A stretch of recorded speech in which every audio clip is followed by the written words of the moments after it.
Christo, thanks so much for joining me, man. I gotta say, I really appreciate you doing this. This is the first, I've done a couple by myself, as you saw.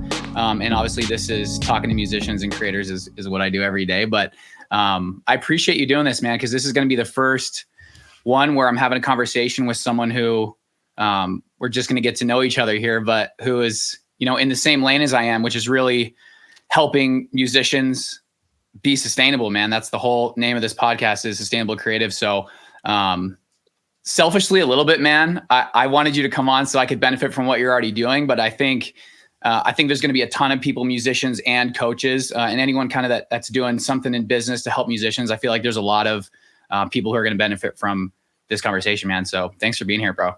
Yeah, man. Thanks for having me. I know the podcast game, man, is the best way to get free coaching. So it's great. Dude, I love that, man. Yeah, it's funny. So I love that you say that, dude, because there's so many, Think Media. Yeah. Yeah. Okay. So I'm in Las Vegas and, dude, we'll get into a lot of stuff, but basically, man, so Omar the other day, he did an interview with this guy named Myron Golden. I don't know if you know who Myron is, but dude, that guy has changed my life, man. Oh yeah. He's amazing, man. He's amazing. Dude. So, but dude, I was at a coffee shop near my house and I saw Omar there. And I got to have this really cool moment with him. And there's been kind of some personal stuff that I've been going through. So it was a really cool moment, man. And so even today, while I was, basically, you said it's a great way for coaching. And there's just been a couple interviews that he's done lately where it's that's exactly what it is. It's he has entrepreneurs on who he's kind of says the same thing I had you on. It's almost for me a little bit. You know what I mean? Yeah. So I love it. And I even went on to Think Media to kind of just remind myself about StreamYard. And of course, it was Omar doing the interview too. So here we are, man. So dude, I want to just start with, I can't remember if I followed you first or you followed me, but I guess I want to ask you first, when did you see me? What made you want to follow me? And kind of just what made you come on this podcast? Oh God, you're going to put me on the spot with this. You want the truth? I want the truth, man. Let's get it, bro. You want the truth? It's okay. It's so funny, man, because so I have a setter that's in my inbox. Okay. And so they usually send the messages out and stuff for me. And she tends to if she finds some good candidate or something, she'll just be oh, I'm going to follow this person. And then so you messaged me and then she was I knew you guys would connect. And I was yeah, no, thanks. I mean, I love connecting with people. So to answer your question, man, someone else followed you under my profile and then you messaged me and I was dude, your profile looks good. And so I like connecting with people like this anyways. So I thought it was cool. I thought it was a cool way to connect through someone else, I guess. Yeah, no, hey man, I love that, dude. Look, you're a little farther ahead of me in this whole coaching thing. And I'm not to the point yet where I'm delegating tasks. So I love that, man. That's been on my mind a lot lately. How can I, as quickly as possible, while still having the same quality and, just how I run things, get people to do things for me. So I love that, man. I think, thanks for your honesty, bro. I love how you take it too, because there's you can either get offended by it or you can be that's a good way to grow, right? So there's always two ways to look at it. And I always think the people that are winners, man, they just look at it from an opportunity standpoint, which is how I'm seeing you look at it, versus some people I'll talk to and they'll be they'll try to call me out and trying to sell them. And I'm do you feel you're a genius now? Have you solved everything? Because you called me out for trying to sell you. It's dude, I like being sold to personally. So I just let people have it, man, because I want to learn from them too. Show me what you do as far as sales, and I would love to pick up something new. Bro, I love that you bring up sales already on this conversation, because sales, there's been so much stuff I've been learning. And obviously I'll get into kind of my musical past and why I'm even here. But I will say, man, that the funnest thing and the most eye-opening thing to get into is learning sales, man, and realizing what sales actually is, and that the entire world runs on sales. Everything is sales. And I think, there's something that Myron said too, is the people who we all love to buy, and the people who don't want to sell, they're they don't want to sell to a person like them. It's almost when you go into a shoe store and the guy asks you or whatever, like, hey, can I help you? And you're like, I'm just looking. You know what I mean? It's like, you don't want to be a salesperson because you think people are going to treat you like you treat salespeople. Right, exactly. And that's how it always is. It always comes back to you, right? So like, I see so many people, man, like I speak to so many people a day, like music producers, musicians, and as a whole, and their creatives as a whole, really. And they always want to be able to sell their stuff to somebody else, but then they hate it when people sell to them. And it's like, no wonder you can't make any sales. Like, it's just like, what do you expect, right? Like, yeah. So it's just, it's silly. It's silly times. But like, I don't know, man. Like, if you change your perspective and your mindset around it, like, sales is a cool thing. I didn't grow up as a sales. I wasn't born into sales or something like that. It's something that you can learn. So like, most people just like are resistant against it and don't want to learn, but it's like the most important skill ever in any business, in any like endeavor in your life, right? Like trying to get your kid to brush their teeth. That's sales, man. That's sales. Because if you like say, hey, go brush your teeth, like, does that ever work? Any parents, have you guys ever tried that? Has that ever worked? Not really, right? So you got to find ways to like actually persuade them to do things. And it's kind of just sales. It's all sales. Yeah, man. It's like, how many subtitles are under the word sales? And as soon as you understand like what all the subtitles under the word sales are, whether it's persuasion or, helping someone make a decision that they already want to make. I think the further I get into this entrepreneurial journey, the more clarity I've gotten about like what things actually are and how simple a lot of things are. And just going through these processes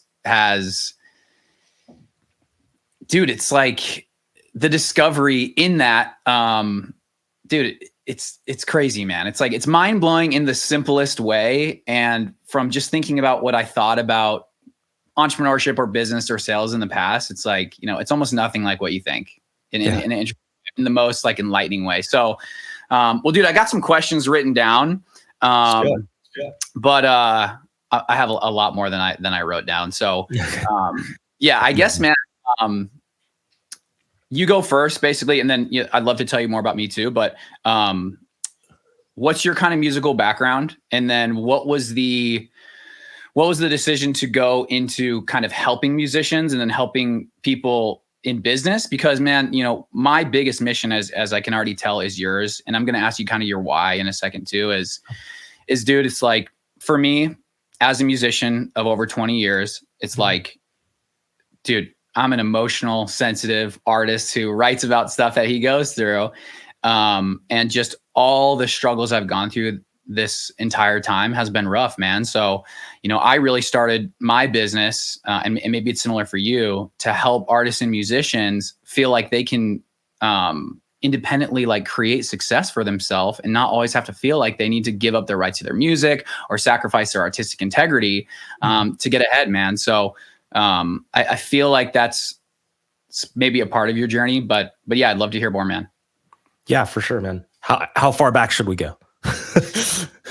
Bro, look, so this is so I love this. I love this, man. So I don't have anything going on till way later, and I don't know what you have going on today, but I have no time limit on this. So this is my first conversation like in this format. So, bro, I would say as far as you want, man. Like. Okay. Yeah. So I guess back in like elementary school, probably like 5th or 6th grade, I just picked up a guitar, and it was like one of those classical guitars that was like a nylon string guitar, right? So it's not like you're playing with right. So you're not playing with a pick. You're learning like all this crazy finger motion and all this stuff. But like, I just learned from my dad, because I just like looked up to him, and I was like, this is cool, man. Like, I want to make cool sounds and stuff like that. And I kind of just started there. And eventually I kept playing it. I kept playing and I kept learning new songs. I went from classical to rock music to just everything, man. And I just played as much guitar as I could. So that was my primary instrument for a while. I'm sure a lot of people like on the internet don't even know this, because I like don't play guitar anymore and stuff like that, or I just don't publicize it as much anymore. And I really truly don't. Bro, this is an art piece, just so you know. Right. So it's kind of like that, man. Like, I have guitars sitting over here, but like I just don't really play them as much as I should, I guess. But yeah. But I started there, man. I played in like a lot of metal bands, like in school and stuff like that. And at one point, we were just practicing. We wanted to record some songs. And I was like, we got to figure out how to record songs. So I downloaded a DAW. It was Ableton first. And I was like, that shit's too confusing. And then I switched over to GarageBand, and I started learning that a little bit. And then I started like playing with it, and I was like, man, wait, like I can make drums with this?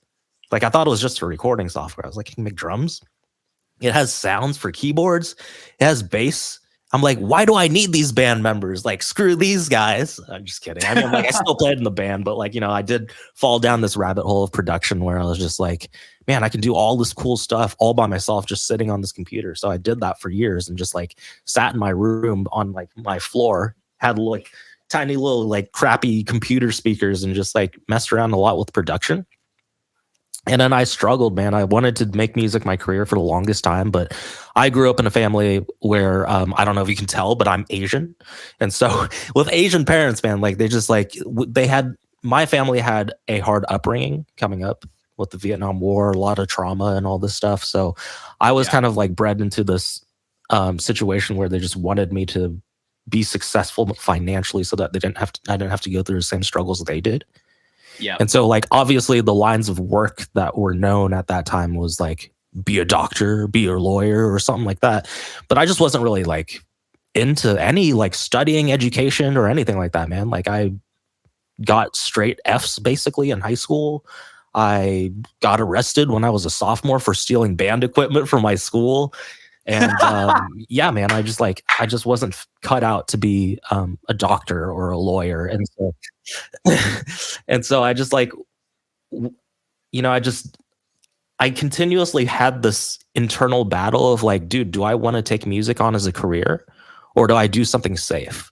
And so I went to school. I tried all this stuff. I was like, what am I going to do? Just the same confused 17-year-old that comes out of high school, just like everybody else. And I was like, what do I do, man? I took a couple college classes. I did this, I did that. And it always kind of just led back to music. But I knew that my family was just always like, music's not really a career. It's kind of more of a hobby just because it's hard to make money there. And so there was just this constant internal conflict of like, do I do what I want or do I like just, do what everybody else is doing? And so like I got jobs. I worked in medical field and stuff for a little bit and it just wasn't really my thing, man. And so like for 10 years, I tried different ways to like monetize my music and see if there was a way to do it. But also I was always half in, half out. Yeah. And like, I just struggled for so long, man. And at one point I had a full-time job. I just had a kid. I just got a brand new mortgage. Yay. All this stuff, like the American dream. Right. And I was like, dude, is this what I want? Is this really it? Like, this is all of it. This is the finish line. And at this point, man, I was just like, dude, I either figure out how to turn my music into a career or like, I just forever admit that this is a hobby. And so I've tried courses. I tried investing in like little things, right? Because we're broke musicians. Like we buy little things here and there, but none of it was enough for me to go all in, like drop all my daily bad habits and just like do everything I need to move my career, because obviously a music career is harder than a lot of other things. And so like $1,000 course isn't really going to do it. Sometimes I'd buy a course and didn't even log in just because I didn't have enough skin in the game. I was like, I mean, $1,000 is a lot. It's not chump change, but it's also like, am I going to drop everything that I'm doing right now and like really focus on this? Not really. Because I knew it would be easier if I just said, we'll put that aside. I'll make that up on my next paycheck. Right. But then I came to this point, man, where I was like, this has to happen. I have to give it one more go or we just give up. And so I decided to reach out to a business coach. And I got on the phone with them and they're like, I was ready to spend like another $1,000 because I thought that's what it was. And I was like, I'm ready to go. I got $1,000. Who is this business coach? I'm curious. Dan Henry. Chris, hold up. Hang on, dude. Bro. Okay, hold up. Hang on, where's my book at? You're in the world, Yeah. So, dude, okay. Digital Millionaire Secrets is, I've never read a book quicker in my entire life. Okay. Like I read it in like 2 days. Mm-hmm. And my, bro, God is so good and crazy and like has the best sense of humor. So the other day I didn't realize until the other day that Myron is who wrote the foreword on Digital Marketing Secrets. And dude, it's funny. I just replied to some post that Dan did the other day, and like my Mount Rushmore, bro, right now is Dan, Myron, Hermosi, and then my future self. Oh yeah, that's what's up. That's the way you should like it, man. I love it. Keep going though, bro. That's so amazing. Yeah. Dan Henry's other book, High Ticket Selling. If you look in the testimonials, I'm in there. Bro. Yeah. Let's go, man. Yeah, man. So I hired him, and basically, I mean, he doesn't even have this program anymore. It's not even available. When was this? Can you give us some references? So how old are you really quick? I'm 32. Okay. I'm going to be 34 at the end of this month. So we're close, man. I love it. So when did all this go down? Like, when did you get on the phone with Dan? This was around pandemic time. I want to say it was it was somewhere in 2020, 21-ish. Okay. But yeah, so I got on the phone with his team, and he doesn't have this program anymore. It's not available anymore, but I was ready to spend $1,000. I was like, let's go. I got cash. I'm a big shot. And they're like, it's $10,000. I was like, oh my God. I was like, that's 10 times more than what I thought I was going to spend. But yeah, dude, okay, so this is the big difference, right? Between like a broke mentality and like a growth mentality, is that somebody would look at a 10K who doesn't have 10K and say, that's too much. I can't do it. It's not worth it. It's not possible. Right. I looked at it as what one side is 10K if I were to do this and move forward with it. But there's a cost of inaction. There's a cost if you don't do anything. And that cost is to work a job that I don't like until I'm 65, not make enough money and retire and live off my savings, be too old to do anything I want, and just trade the rest of my life to somebody else. So what costs more? 10K or that? Yeah. I made the leap, man. I made the leap. It was scary, right? It was terrifying. I mean, I took out a loan, took out money from my savings, borrowed money from people, did what I could, because 10K at the time was a lot of money. Yeah. But I put it down. But here's the great thing about me spending 10K. If I would have spent 1K on that, just like I did every other course, I feel like I would have taken it just like any other course. But since I had so much on the line, I was like, there's no failing. There's no failing in this scenario. There's like, there's only how am I going to make it? And so I did every single thing that he said. I listened to nobody else. And I just did every single thing he said without questioning it. And if it felt uncomfortable or I didn't like it, I was like, I'm doing it anyways. Right? So I mean, I never done a live webinar before, man. And like my beta launch, like I got a bunch of people together, did this live webinar. First one didn't make any sales, super discouraged, and was just like, what the hell, man? Like, how am I going to make this happen? Right? It was terrible. And it was hard. Yeah. But that's the thing, man. Like when you have so much skin in the game, you do whatever you have to. And when you have your back up against the wall, you do whatever you have to. And I've noticed to this day, man, like if I ever get comfortable or I make enough money, like I start slowing down, and that's when it gets really hard. And so you have to create these situations where you like essentially create these consequences for yourself if you don't do the thing. I love that. Because that's what would drive you, right? Anyways, I'm going on so long about this, but no, I love it, man. Yeah. So I hired Dan. I learned how to sell high ticket, right? This is where I learned sales. This is where I learned marketing. So really this is just like few years ago, right? Yeah. And so I went like people watching this, let that sink in. Like this is only like the last couple years. I've never sold anything in my life besides like a Subway sandwich, right? Like I hadn't sold anything. And like now, like I'm selling all this high ticket stuff. I took his principles, attached it to my production, sold high ticket production. And then like, I looked at him and I was like, dude, he's making like 30 mil selling his knowledge. I'm like, why wouldn't I be able to make a fraction of that? And so, again, like, you know, everyone's goals are different. I know there's a lot of artists out there that are just like, I just want to make songs that touch souls all across the universe and stuff like that. And I'm in that way to a degree, but also I understand like how important it is for me to have to continue like fending for my family, just because like we come from such a hard upbringing. I know what it's like to be financially stretched, and we've lost lives in our family because we've been financially stressed. Right. And so that's really important to me. So like some people look at money like it's evil, but if you look at it from a different standpoint and see what it can actually do for your life and do for other people, then you start working harder towards it. And I just found out that, as much as, I can make music and make a living off of it, I feel like I can impact more lives and make even more money if I taught other people how to make money, and I coached other people, and I made their lives better. Right. So if you can always like make someone else's life better or make more money, make someone else money, you're never going to go broke. And so I just really dove into these entrepreneurial skills, man, like the marketing, the sales, and like really like everything I wanted to learn, every aspect. I just got really obsessed about it. And then I hired more coaches for each one of those aspects, right? Like I spent like $50,000 just to learn sales. I spent thousands of dollars just to learn marketing, and just each portion of it. And so if there's people out here that are spending so much money and shortcutting their time to get to these skills so quickly from learning from experts, like for those people that are at home thinking you can do it yourself, like how are you going to keep up?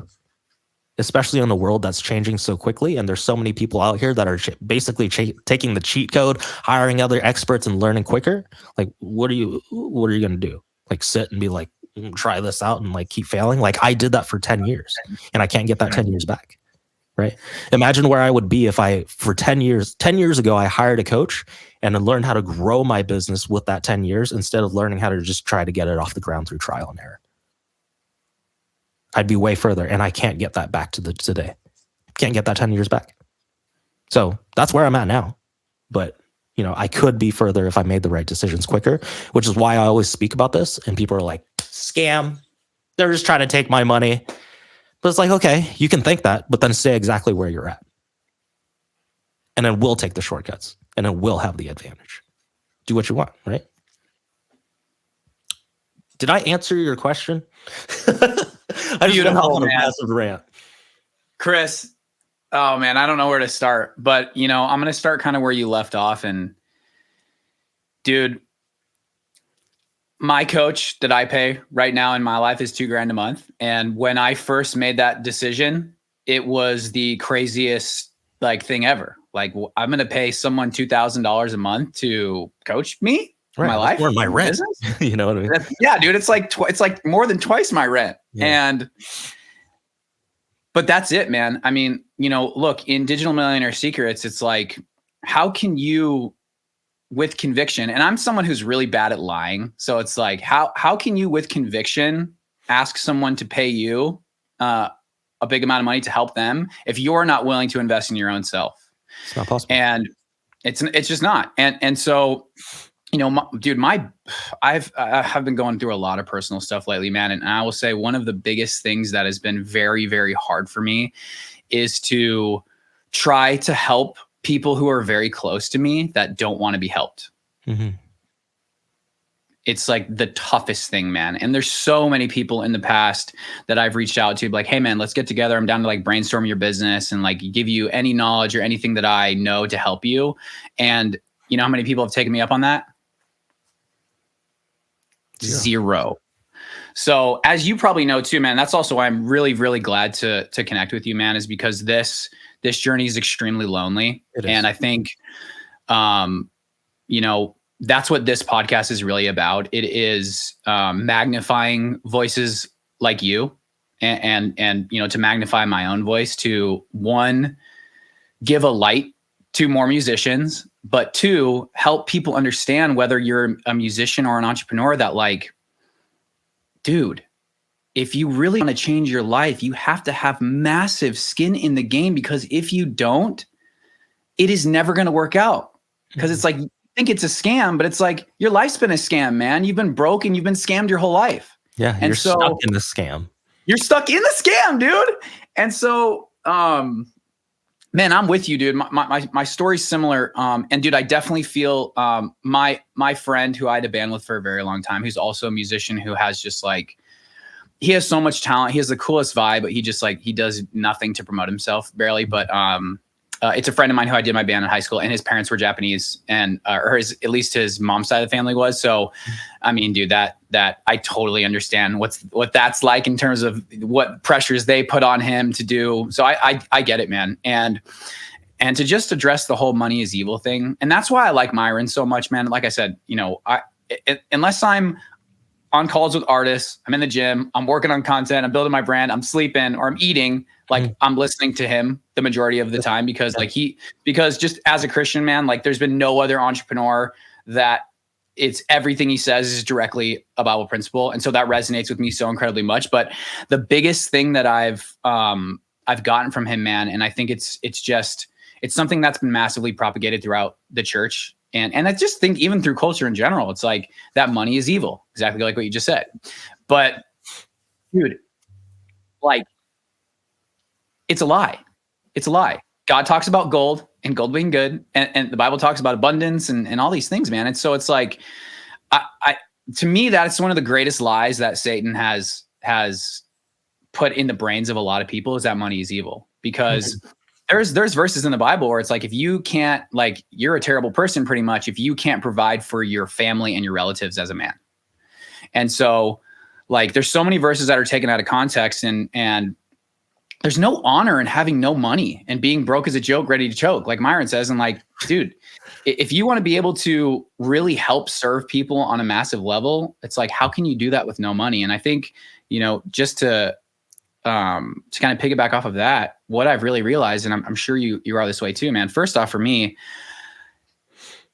getting up at 5 a.m. pretty much every day of the week and figuring out how I can help artists, as big as my music career has been. I mean, I don't know how much you looked into my past, but dude, it's like I've been doing this for so long with my solo stuff. I have over 100 million streams. I've played big festivals. I've done the whole thing. Like I still probably average 10,000 streams every day on Spotify alone. But I will tell you, man, that putting all my experience into helping other people. I mean, this entire business is, as I'm sure it is for you, bro. It's like we're serving ourselves 5-10 years ago. It's like if we could go back in time and be like, hey, Chris, it's me from the future. Like, I know what to do. Just like, listen to me. Like, that's it. That's what this is built on, man. It's built on my own pain, as I'm sure it is for you. And so, dude, getting up every day and figuring out how I can help serve the people that I'm meant to. And that's, I think, what's your purpose, man, is you've heard of Ikigai, right? Obviously. It's like, basically it's like what you're good at, what the world needs, what you can be paid for. It's basically like the middle of all these different things. Right. Okay. Yeah. It's a cool concept, man. I'll have to send you something, and there might be some people listening who've probably heard of this, but basically, man, I feel like we are all here on this earth to serve someone that only we can. That like they're going to hear your voice and it's going to resonate with them like no one else, and someone's going to hear my voice and it's going to resonate the same. So what's your purpose is to serve that person. And yes, that's, with your music, but it's like, if you feel like you have the knowledge or education and that like these thoughts in your head could help someone else, it's like, dude, that's your duty to help them and to speak life into that. So I say all that to say, man, it's like getting up and doing what I'm doing now is the most fulfilling thing ever. And it's honestly brought me more fulfillment than any of my music. And it's like, yeah, I know my music's helped a lot of people, and whether they're going through a breakup or whatever, it's like, or they're at a show and they're like, man, this is awesome. This is a great experience. But, lighting a light in other artists, and it's like, dude, every single call that I have with some of my artists and I see these light bulbs go off and it just helps them rethink about themselves or their brand or whatever. It's like, dude, that's the mission, man. That is the ultimate mission. So, dude, I absolutely love that story, dude. So, thanks, man. If you could say like, I had a question for, can I ask you a question? Yeah. For sure. Cool, man. Like that's awesome that you've like done all that stuff and you've gotten like that much growth in your music, right? And then you still ended up switching over to coaching. I'm just curious, like what made you make that decision? Okay, so are you ready for my story now? Let's do it. All right, let me take a drink. I'm going to take one drink of coffee and then one drink of water. You got to chase the coffee, man. That's right. Okay, so, here we go. Okay, so when I was about 5 or something like that, I played violin at some private school me and my sister went to, and there was like a Christmas between 5 and 7 where my mom got me a classical guitar, right? And so the first instrument that I learned was violin, and it was the Suzuki method where they paint the frets on the violin. It was basically tabs for violin, right? I remember even when I was really young, I was still like one of the best little kids at my school because I liked it. I've always been, semi-competitive. So Then I remember seeing some kid come to school with a guitar. It looked like the coolest thing ever. And I was like, as soon as I saw him walking with a guitar, I was like done with violin, probably at that moment, pretty much. And so, like, dude, but way cooler. Yeah, dude. But between like 5 and 9, I think my mom had gotten a Casio keyboard at the house too, but dude, I didn't like have any besides my violin stuff. I didn't have any. And I think I'm trying to think if I sang at my church yet when I was that young. I know I did worship sometimes when I was younger, but dude, I just remember, man, with the guitar that I had and even the piano at home, the little Casio, like, dude, I was just drawn towards it, man. Like no one ever told me how to play. And I'll get to this in a little bit, but I'm actually writing a book right now. But one of the chapters in the book is called The Discovery Zone. And what that is, and I feel like it stops a lot of people from even touching the keyboard, is like, dude, you know, as a musician, there's so much magic in just the, like, I don't know what I'm doing, but I'm just going to sit here and I'm going to touch the keys and I'm going to play the strings and I'm going to figure it out. And I remember still playing the guitar when I was younger and I didn't even know how to tune the guitar. And then I remember like learning to play G, and I would just like pick up a guitar and just like G, you know what I mean? And then I remember when I was about 9, I learned all the Blink songs. Blink was like the first band that made me like want to be in a band. Cause I was a skater kid. I was like, that just looks like the coolest thing ever. Just like 3 punk rock skater dudes, just like touring the world and being ridiculous, you know?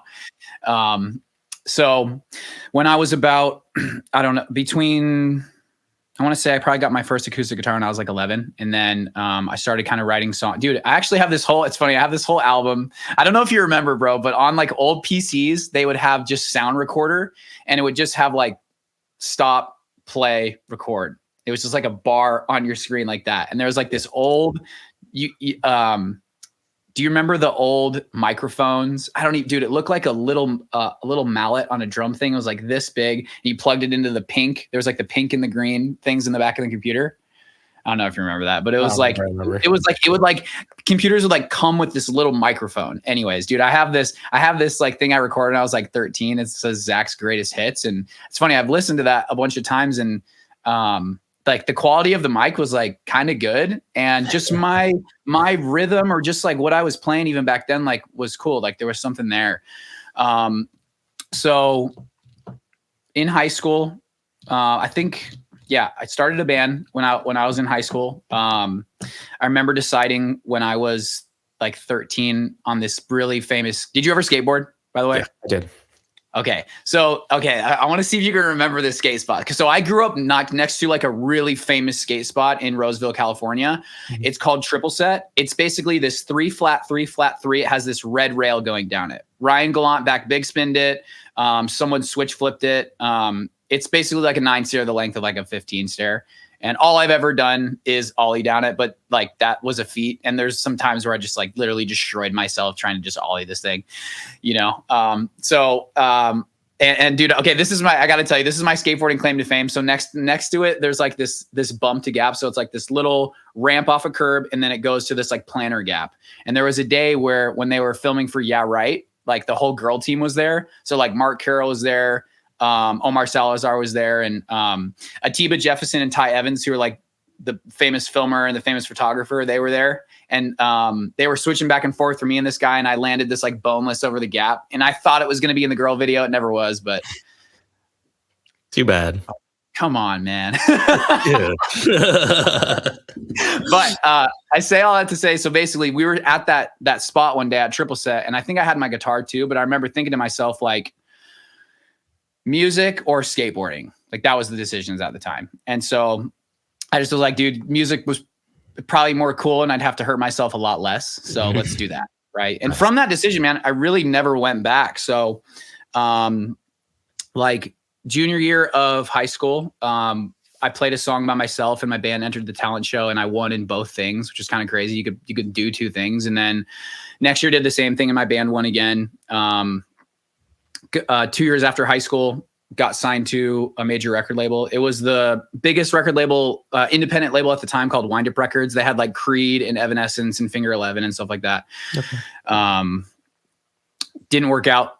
our sound kind of changed. Like I went to EDC and Coachella in 2010 and started to really get into EDM music. And so then I wanted to be this like, dude, I was like super into like Black Eyed Peas and Lady Gaga. And like, dude, I just wanted to be like this like pop electronic band, but we got signed as like an alternative rock band. Right. Yeah, okay. And so, did some things. We played like, we were a finalist in the John Lennon songwriting contest. We played some of Warped Tour.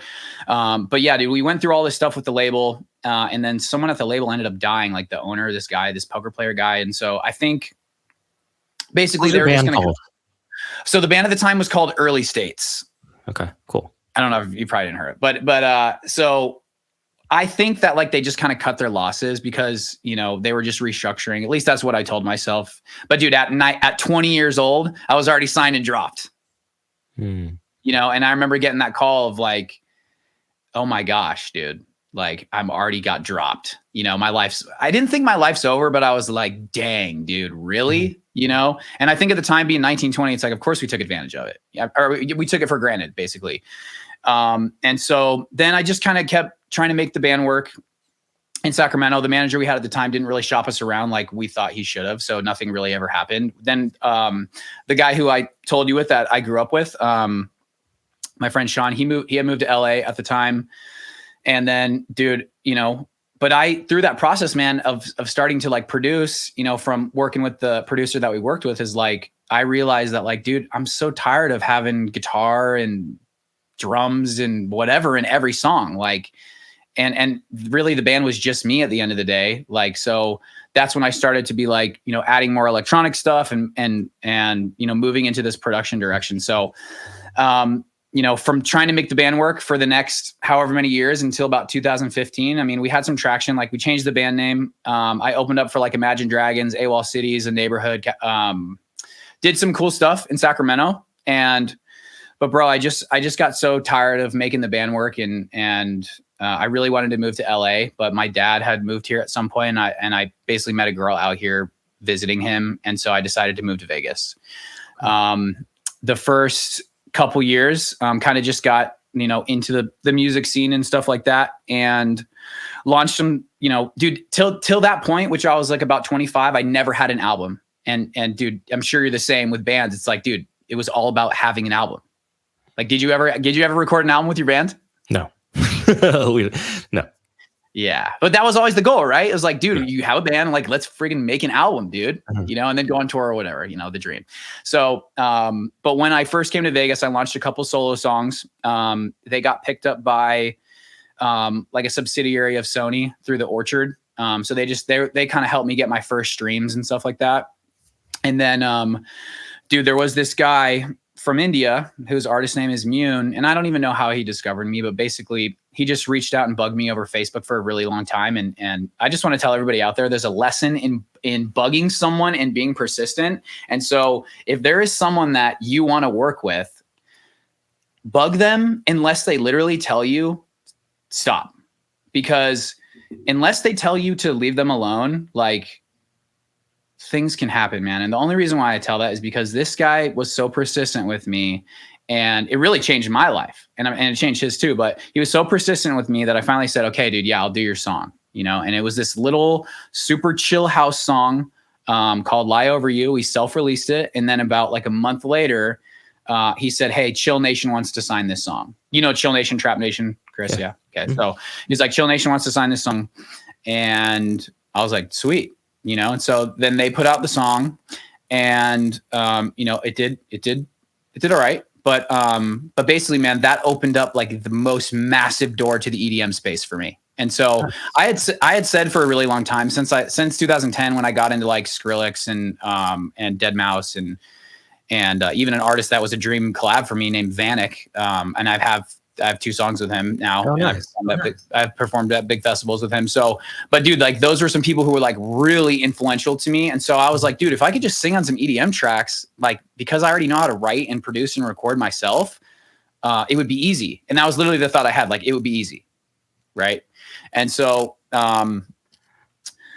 Yeah. So basically, as soon as that song was signed, and I basically talked to, someone at the label and like, dude, we like the song, but we signed the song also really to just get to you as a vocalist. Cause as you know, it's like every DJ label's looking for the next singer. So they probably saw me coming in. They were like, oh yeah, cool. Nice. And we can just get them for pretty much free, So yeah, I started getting a bunch of like collabs come in. Early on I worked with Nurko. I worked with this guy named Fairlane. I did and then dude, I worked with this girl named Nora Van Elken. And dude, in like 2018 I did this song called Missing You, and one of the remixes got on like a pop Spotify playlist, and dude, I shot up to like 470 monthly listeners. I still haven't hit that mark, but dude, the song got like 100,000 plays in one day, which was insane. But dude, as the time went on, I was like, I don't want to be an EDM vocalist. Like, that's not what I set out to do. I set out to like be Coldplay or Radiohead, And like, so once 2019 started to come around, 2018, 2019, I was like, dude, I'm done doing this EDM stuff. I'm tired of like putting my energy into this, and I want to make an album. And so that's what I did. I said no to all these collabs that came in, and I was like, I'm going to make an album. So, made my album in 2018, 2019, and then played a huge festival in Las Vegas. That was like my biggest year yet. Had like a lot of traction for a lot of stuff.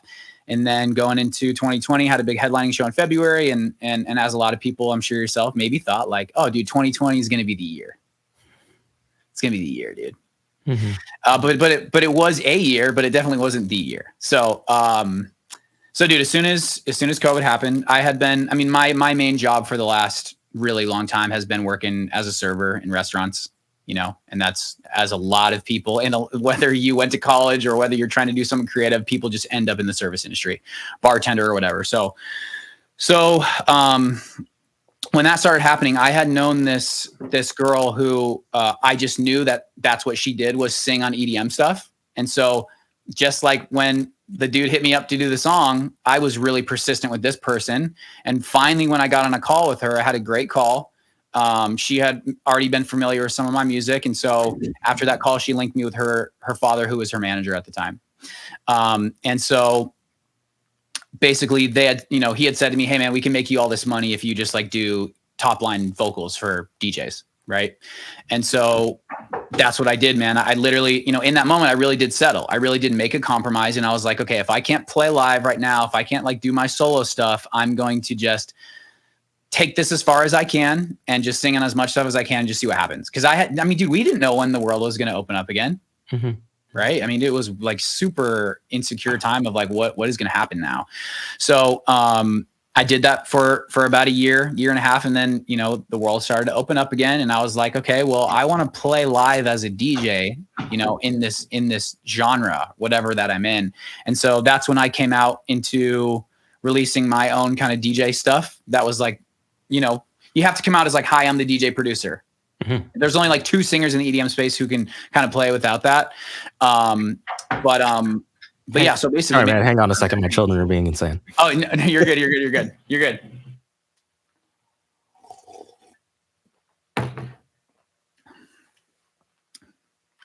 Well, while we wait for Chris to come back, just want to say thank you guys so much for being here. And this is going to be, just the start of a bunch of interviews coming. So, all right, Chris is back. Sweet.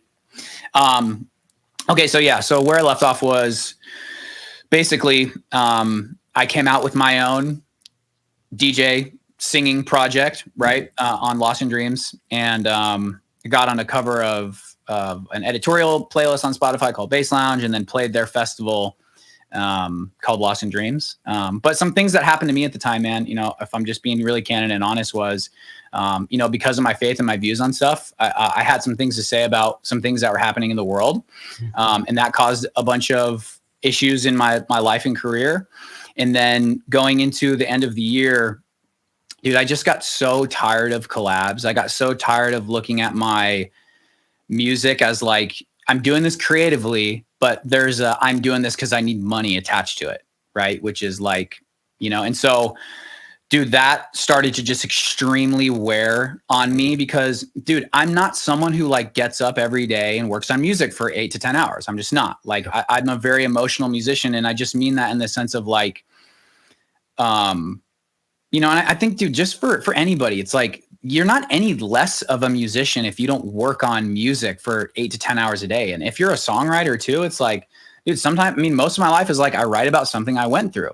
And so I only have so much creative, like, energy in my brain. So it's like always having a song, in the process, or someone waiting on, like, I was blessed to have someone always waiting on me. I had to say no way more than I said yes, but always having someone wait for me, it just took up this creative thing in my soul that I wasn't really able to even like create my own stuff, because it was really hard for me to focus on, I have to finish this song for them, which there's money attached to it, but like, I'm going to just like not do that today, and I'm going to work on my own stuff. It was really hard for me to do that.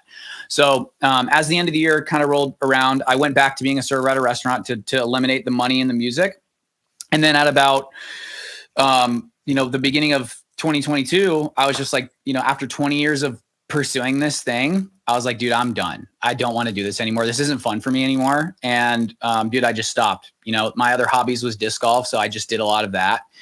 And you know, but then as the months rolled on too, I was like, Zach, you've been listening to like self-help entrepreneurial stuff for like your entire life. So like, let's start to really think about like how we can like use your ability and your love for actually helping people to start to make some money. Right. Or at least like in a way that you could have joy in. So the first thing I made was this like little lyric writing book. I was going to do like a lyric course. And then, you know, I went towards the process of, do you know who Matt Gray is? You've probably seen his content. I think so. That sounds familiar.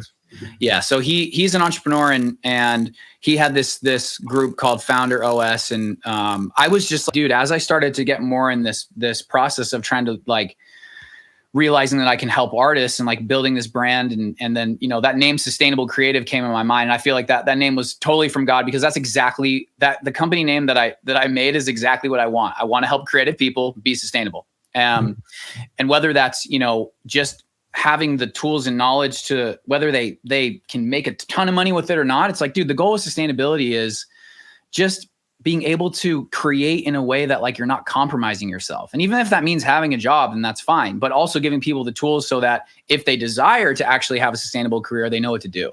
So, but yeah, as I started to go in that process, I was like, dude, I don't know anybody that's trying to do any of these things. So I need to be like in an entrepreneur group around other people or something. So, right when I was actually about to sign up for this group, my coach came in my life, and it's actually someone that I've known for a really long time. And his parents live like 2 houses down from where I grew up. And so as soon as I got on the call with him, really strong Christian dude who had like a really good network, and dude, it was just as soon as I got on the call with him, I was like, I don't care what he says. I don't even know what the price is going to be, but like, it's a yes. It's a 100% yes. Yeah.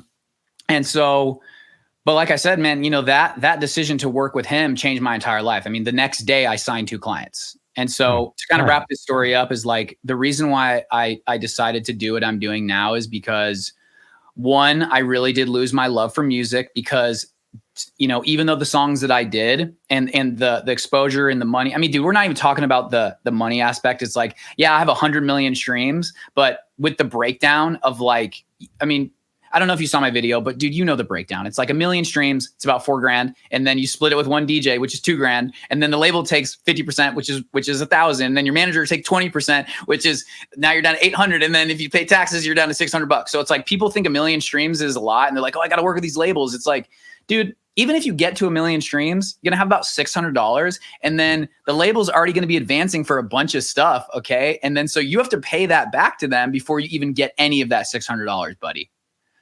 Anyways, okay, that's a rant. That's a mini rant. But I was going to ask you a question to like kind of like open up to that. So I'm glad that you answered that. Okay. Well, let me say just one more thing, and I'll just finish this little thing. So yeah, basically, man, the whole idea was like, bro, you know, I've had the coaching personality forever. It's like when I meet someone, it's like, I can't go without talking to someone for like 2 minutes if I'm like, okay, well, what do you really like to do? You know, like if you had $1 million right now, like what would you do with your life? So I've been that person my entire life. So it makes sense that I would decide to be like a coach or consultant or help musicians. So I think, man, in terms of like what I felt like my purpose really is and how I see the world and how I see things, I'm like, I'm the only one in this lane as like a singer that's well known in a certain space where it's like objectively, dude, most people who are at my level or my talent, just objectively speaking, are putting everything they have into music or they're on tour right now. But because of what happened to me and who I am as a person, I'm like, dude, no one else is speaking the way I am and no one else sees what's happening. So I'm like, dude, I would rather focus my life right now on like reaching to all the people struggling just like I was and help build new systems to help them. And then, yeah, I mean, dude, I am going to come back to music one day and I still like sing worship at my church, but the feeling was just like my own pain was so hard. And I was like, I don't want anyone else to experience that. So I'm going to do every single thing in my power to like yell as loud as I can on the biggest mountain, like, hey guys, like there's a light. You don't have to, like, the old industry is like not the end all be all. There's like a different way. Mm-hmm. So thanks for listening. Dude, no, I love it, man. I mean, that's amazing. I'm very like, I love the EDM space. I love EDM music. I've gone to like 5 festivals just this summer. Like I love EDM, right? Like it's not necessarily like where I guess I monetized my music. But like, I love it, man. So I love hearing about stuff like this. That's super cool, man. I'm just curious too, like at the peak of all that, man, like financially, did it pay off? Like, was it what you expected? No, not at all. I mean, dude, even the festival performance I had like last September, it's like $1,500, $2,000. It's like, dude, it's, man, you know, because I made this, I'll have to share it with you, dude. I made this, like, I called it the like future-based melodic chart. And so I put like all the top people at the top. And then I did like another, you know, it's like I don't know what you call it, a flow chart, but basically I did it's like spreads down into the bottom, like echelon. And so, dude, the only people that are even making any money are the people at the top. Even the people like right under, it's like, and or the like the second or third tier, it's like, I know a lot of them. They still work other jobs. Wow. You know, and so, dude, like, here's the thing is I get it. You see a DJ or a producer that you like, and they're on a label, and you're like, I want to be on that label. And you think I have to be on that label, or like I need to have a collab with them to be successful. And then if I do a collab with them and I'm on the label, then I can start to be on tour at some point. But dude, the percentage of people that actually get to that level is so incredibly small. And like, if you just think that's the only way, dude, you're almost never going to have money. And then, dude, the other thing is, you know, I think a big part of my drive is like, you know, in business and in anything, man, I'm not trying to sign my intellectual property to any entity that doesn't share my values and who I am as a person. Because it's like, you know, if you are a Christian artist, and any Christian artist out there, it's like, and I've met a lot of these people who are on labels, and it's like, I know what they believe, but I also know that they're never going to say anything because they're scared. And so I really look at it as at a place of like being sovereign as a business and as a person now. So that's a big part of it for me, especially with what I went through about, you know, people coming at me for my values. But dude, as you know, how many independent artists have we seen be successful by just what? Leveraging content. And so if you understand how a business runs and you look at your artist career, like, okay, like I'm a brand, I'm a business, and you figure out how to authentically create content and roll that out consistently, dude, there's no way at some point you don't develop, which is like the minimum to me of like, let's set this as a goal. You already know this. It's the 1,000 fan theory. If you have 1,000 fans and each one of those fans pays you $100 a year, you're making more than probably some top artists that you like in the genre. Yeah. And so, you know, I get it, man. Everyone's trying to just be famous and be cool and be just like the other people, but no one's understanding that like there's a completely different way. So, you know, a big part of what I feel like probably you do too is using references of these other artists. I mean, I know like the biggest person everyone thinks of is probably Jake with Golden Hour and stuff like that, but he's the perfect reference for so much stuff because yeah, him and his brother make great music. Sure. It's like, let's make sure you have at least one good song. But after that, it's like, dude, let's do things in steps. So let's make one good song. And then let's focus on like, how can we get this song to as many people? And can we stand on this song for like a year? And if you do that and you repeat that process, you don't need a label, man. You don't have to feel like, because dude, there's songs that, okay, so two things. There's one DJ who I've worked with who, before he even had any songs come out, he spent $10,000 on vocalists. Wow.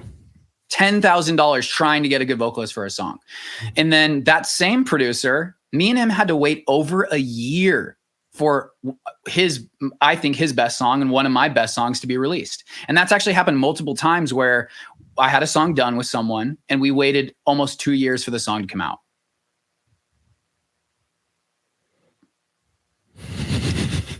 Dude, I mean, it's like insanity, bro. It's like, how much further would you be if you just released that song and you were like, okay, bro, let's just like figure out how we can promote this. Mm-hmm. Yeah, it makes me want to rip my hair out, bro, because I just feel like it's just like, I get it, man. I understand why so many artists are just like, you know, and to go, dude, okay, so I'm going to tell you just a little story of what's happened to me because this is incredibly sad. And I want people to really hear my heart with this. And this is the reason why I'm writing this book is, first off, I understand why so many artists and musicians are depressed. They give up on their career. And there's people who literally take their own life because their entire heart and soul, they poured into this thing. And then they got signed to a label or a major label. They got signed for 6 albums, right? And then they didn't realize that the label's done this with like 20 different artists and they're waiting for like, you know, to throw 20 artists at a wall to see which one sticks. And you're not the one that sticks.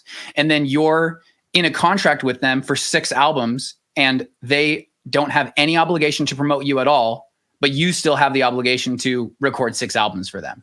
Mm-hmm. And dude, I mean, you know, if you want to get spiritual, bro, it's like you're signing to the devil in a big way to me. And people don't understand that. They think that's just like, oh, you know, I need to do this to get fame and whatever. And they don't realize what they're doing. So my mom's best friend, her son is a kid who I went to high school with. It's a guy named Devin Wiley. And dude, this guy looks like a Calvin Klein model and a football player, which is what he was. And after high school, he got traded and played for like 6 NFL teams and ended up playing in Canada. It didn't really end up working out for whatever reason. And then kind of just tried to do music after that. Didn't really work out. And then at some point his mom got diagnosed with Lyme's disease and Parkinson's. And my mom had told me to reach out to him time to time. We had some vague interactions on social media, but just knowing the kind of person that he was that I remembered, I was like, there's no way whatever she's saying is that bad. Like it's Devin. Like, how could it be that bad? He's like star athlete in high school, just like what he looked like. I was like, there's no way. Like, he's going to figure it out. He's going to be all right, you know? And so last week, found out that he died from an overdose in Florida and he was living on the streets for 3 months. So, and he probably took some kind of opioid that was laced with fentanyl. Mm-hmm. And you know, what prompted me to write this book with everything that I've learned in my entire life from this perspective is I want to write something that maybe if he had it in his hands, or any musician who's like really struggling had it in their hands, like maybe it would just give them like a shred of hope that like they can figure it out, you know, or like they can get there, or at least they know the tools to get there, whatever it is. So, man, I think this entire mission is, first off, you know, I mean, in the Bible, the first thing God tells us is he's creative. He's creative. And so creative people, especially the people who feel the drive to make art or music, to me are some of the most special people in the entire world. And if you look at how much our culture is influenced by music, dude, it's one of the most powerful things in existence. So I feel like my job and your job is to, dude, help these people realize, first off, like you're really important as a person. And I know a lot of the industry hasn't made you feel like that, but you are. So yes, maybe is this like a little bit harder to figure out how to do this on your own? Yes, it's definitely going to be harder, but it's worth it, man. And so like, how can we help? Yeah. Damn, man. That's amazing. It is like truly like sad, like the way that the industry is kind of set up. I mean, I know a lot of people strive for it, and I think it's just because of just like pure ignorance and just like not knowing what the moving parts are and what actually goes behind the scenes. Yeah. But I think for like a large part of my career, I always knew that I didn't want any part of it. just because I heard so many horror stories, and it was enough scare for me at a young age to be like, I got to figure out another way to do this. There's got to be an alternative or something like that. So I've always gone like the alternative route and not like pursued any major industries getting or major labels or getting signed or anything like that. Just because like, I mean, I was personally afraid, right? Like I knew they took advantage of people. I'm like, I just don't want to be taken advantage of. And I know there's things that I don't know. And I study more than like, you know, your average person, but I know there's things that I don't know, and there's ways that they could take advantage of you, and I just don't want to be in that situation, in that position. And so I always knew I wanted to live off of my music somehow, whether that be directly through my music or just in some sort of capacity, right? But I did find out, like, you know, as I started, like, when my income started relying on my creativity and me being creative and pumping out songs, it was a little wearing on me. And I know this happens to a lot of people that have been working in music, getting paid for music. It happens after a while. I have students that are just going through the similar things, so they want to take a different path where they want to coach people. And I never thought I would be a coach, man, or teach people anything, right? Like I don't want to say I was selfish, but there's just times in your life where you aren't sustainable enough yourself, so you can't think outside of yourself. And you're just like, what can I do to survive now? What can I do for my family? And so really it takes a different type of character and a different type of person and a learning curve to start worrying about others and thinking about how others are doing and how you can help them. And, you know, there's like, it comes back to that whole stigma, man, of just like rich people are evil, money's evil and all this stuff. But it's like, how do you help someone if you don't have those assets? If you don't have those finances, right? Like when was the last time like someone who worked at McDonald's like give money to charity? How can you? It's just not, you can't make much of an impact. So if you want to make an impact, there's certain things that you have to do, and money is one of those steps. Because money is not just like money, it's not just greed and power. It leads to other things, and it opens up more doors and more opportunities for many other people. Yeah, I mean, dude, how can you, I mean, dude, just to come back to being able to serve, it's like, we're here to serve. And if you can't take care of yourself enough and it's like, but I think what people don't understand is that through serving, that's what creates abundance. And I love what you said, because I never thought I was going to be a coach or a teacher ever either, man. I was like, always like, I'm going to be Coldplay touring the world. It's going to be about me. And then I'll have like a solo career after that, you know, but the more I've gotten into this purpose and entrepreneurial, it's like, dude, you know, and I think that's what music is too. And that's what I want to remind musicians of is like, yes, I know you're thinking a lot about yourself and your own music and what you need to do for you. But I think the entire mindset and to create abundance and wealth is switching from like, you know, and this is why I feel like no matter what, I will continue music, is because I know it's a service. And it's like, it is my duty to use this voice to speak and help and coach people too. But it's also my duty to speak and sing and write songs about my life, because it's a service, man. And so it's really hard to make that switch of selfishly just trying to just survive to like, hey, I'm serving others. But the truth is that the abundance and the prosperity and be able to actually help people comes from that mindset shift of like, everybody, including myself, we're here to serve someone else. Mm-hmm. And that's why it's hard too, right? That's why it's hard to make money. That's why it's hard to get like marketing to work and stuff like that, is because everyone thinks about themselves. So when they market themselves, they just talk about themselves. When it has nothing to do with them, right? Because think about people on the other side. They're also thinking about themselves. So if you're talking about yourself and they're thinking about themselves, they're like, why am I hearing your story? Like, why does it matter? And that's the tough part about marketing. Like everyone that I have to teach marketing to, it's just like, why are you talking about yourself? Like, what does that have to do? Like, what is your client going to get out of that? You want someone to pay you, but you're talking about yourself.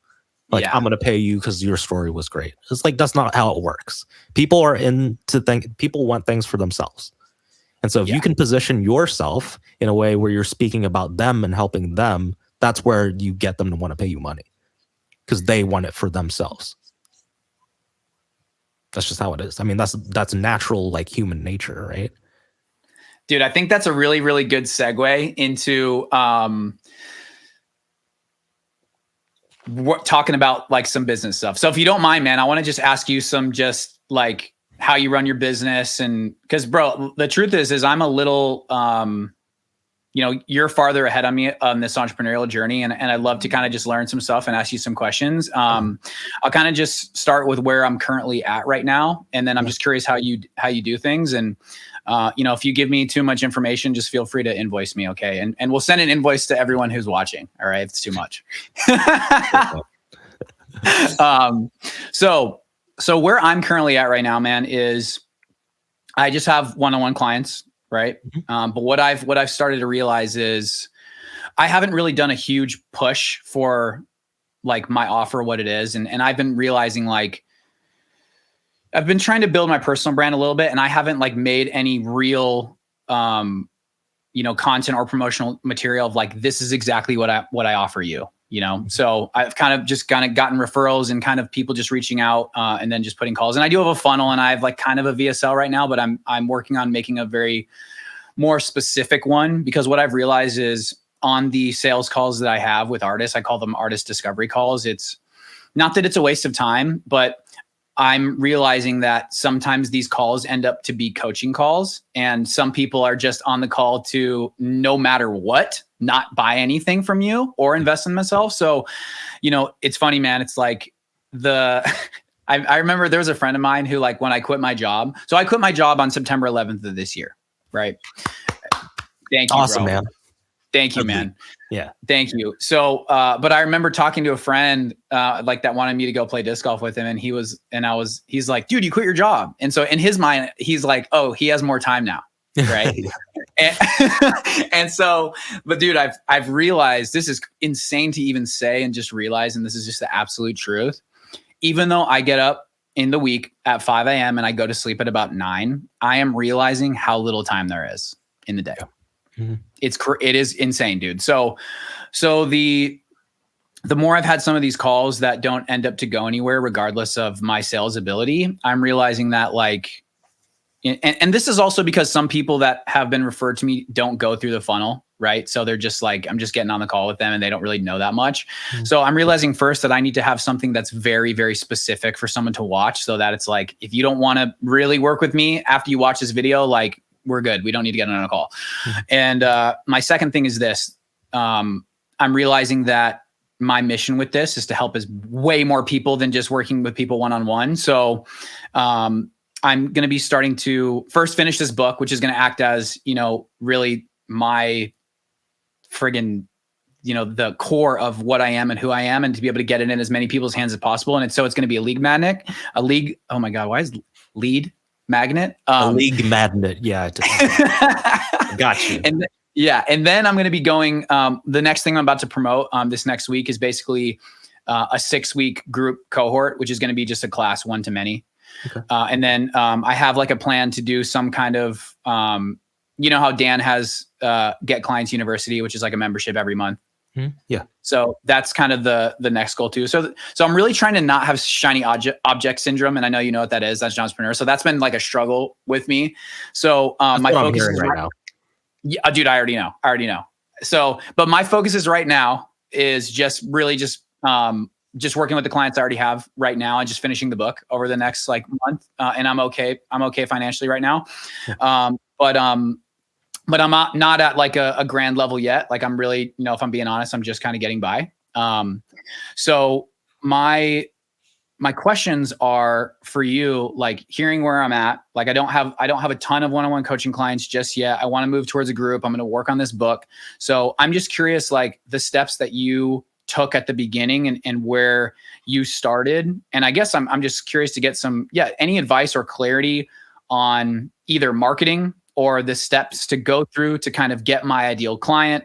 And just, from maybe just a content standpoint, what's worked for you to bring in your ideal artists and clients that you're working with right now. Okay, cool. So before I answer you though, like I have a couple questions. What's the overarching goal? And like, who do you want to work with? Like, what does that perfect person look like? I love that. Okay, dude, beautiful. Okay. So the grand overarching goal is to literally create like a new music industry. And then the other part of that is, I've been saying this, like, I kind of want to be the Alex Hormozi of the music industry, which means making education free for as many people as I can, especially musicians and creatives. And the reason I called my company Sustainable Creative and not Sustainable Musician is because I think if I stretch this like really far down the road, it is really to just help any person who has any kind of creativity with their business. That's where I'm but dude, I love it. And that's what, Chris, I'm like, I think, to be honest, man, if I can just like, just hype this conversation up, like, to me, bro, in terms of like what my vision is and who you are, as far as I can tell, like, this conversation is like historic because you're the first person that's going to launch this Sustainable Creative podcast in terms of like, people who I'm going to talk to, because I'm not bringing anyone onto this show unless you are successful as an independent artist, or you are someone just like me and you who's trying to help musicians, especially, or help creative people like build businesses. So like you're in a way my ideal avatar for who I want to build with and build this show and just like, like send the message. So, but the reason why I say Alex is because there is a down the road, because people have asked me to manage them and do stuff. And I don't want that. I don't want any part of any musician's career. And that's why the fee is set up how it is, because, if I give you some advice and you blow up, it's like, what I get paid doesn't change. And I have no incentive to tell you to do something with your music that's going to make me more money. So, but I think there is a situation down the road where I'll never call it like a label. I don't know what I'm going to call it, but basically there's a situation down the road where I do partner with artists. Okay. Yeah. Okay. Well, let's see if we agree on this. Is money important in this factor? In the subject of trying to goal. Yep. Oh yeah, of course. Okay, cool. So like the way I see this, man, is like there's different phases and different stages of the business, right? Like if you look at someone that's so far out, like Alex Hormozi, yeah, it's very easy for him to put out content to help everyone for free because he's already set himself up into a position where he can. Because he has a business, he has things operating for him. And so I think a lot of people, we kind of look at people that are so far ahead and we try to match that, but they're at such a different phase in their business that it can't be the first thing that we do. I think just about anybody that you speak to, Alex Hormozi or anyone, if you've read like $1 Million Offers and Leads, like the first thing you should be doing is like trying to get clients and like bring in money for your business, right? Yeah. So I think in the first phase, man, that's the thing that you should be focusing on is like, how can I build capital so that eventually I can grow this thing to a point where I can just give out advice for free and help as many people as I can without me suffocating myself. Yeah. Because imagine if you continuously like try to give things for free away and just help as many people as possible. It just gets hard for you to make the content because you're like, how am I going to get by? Yeah. Right. And so if we look at it from a perspective of like something like, say, like Elon Musk did, what he did first was when he launched Tesla, what did he do? He launched the Tesla or the Roadster, which was like a high ticket thing, right? It was the more expensive. It was for the elitists. It wasn't for the general public. Yeah. And he sold the concept itself before he put it into production. So that tells you something about testing. You want to test your idea before you actually put all this work into it. I know a lot of people like launch, they think they have to pre-record all these courses, make all this content, and then release it and then sell it. But then what if nobody buys? Right? And so you want to do things where you can test things first, test your concept, validate it, and then put it into production. But also if you want to make the most money quickest, you want to start with a higher ticket product. Because if you sell one high ticket product, if you sold one thing for $10,000, right? And your goal is to hit 10K a month, like how many do you have to sell? One. Which how much money do you have to put into ads to get traffic to get one person to convert? Less than if you were to sell a $100 product and trying to hit 10 grand a month. Because if you need to do that, you need more traffic and you need to spend more, and then your profit margin shrinks. Yeah. So what I guess there's so many like ways to go about this, man, but like what I would do is like definitely work on your book, because it sounds like there's just like so much more things that are driving you to write that book than just money. So I think that's really great, but it also piggybacks really well, like you said, as a lead magnet or just getting someone introduced into your world. Yeah. I guess what I would say, man, is like for you, I would focus on one high ticket offer first and just have that one offer where you're going, it's directly fitted for one person and you just focus on that one thing. Because as you know, man, like if you have shiny object syndrome, it's one of the worst things. It's one of the most detrimental things for a business owner is because they're one person, but they're split so many different ways.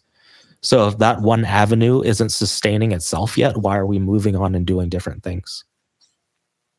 And so if your thing is you want to help people and you want to do it in a group and you don't want to just do one-on-ones, that's what I would do, man. I would focus on creating an offer that gets someone a certain result when they're done working with you and not just selling your time, because they don't want your time. Honestly, at the end of the day, they don't care. They don't want to just hang out with you. They use you as a vehicle to get to something that they want. And so if you can present that to them on the front end, you don't have to waste your time beating around the bush.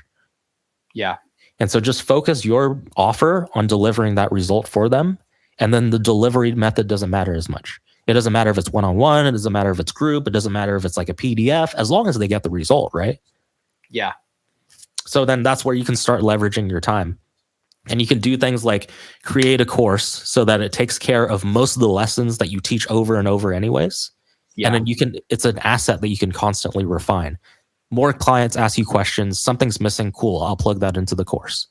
Yeah. And then you can do group coaching so you answer any questions they have about the course. Right? And this is how you can like detach yourself away from one-on-one so much.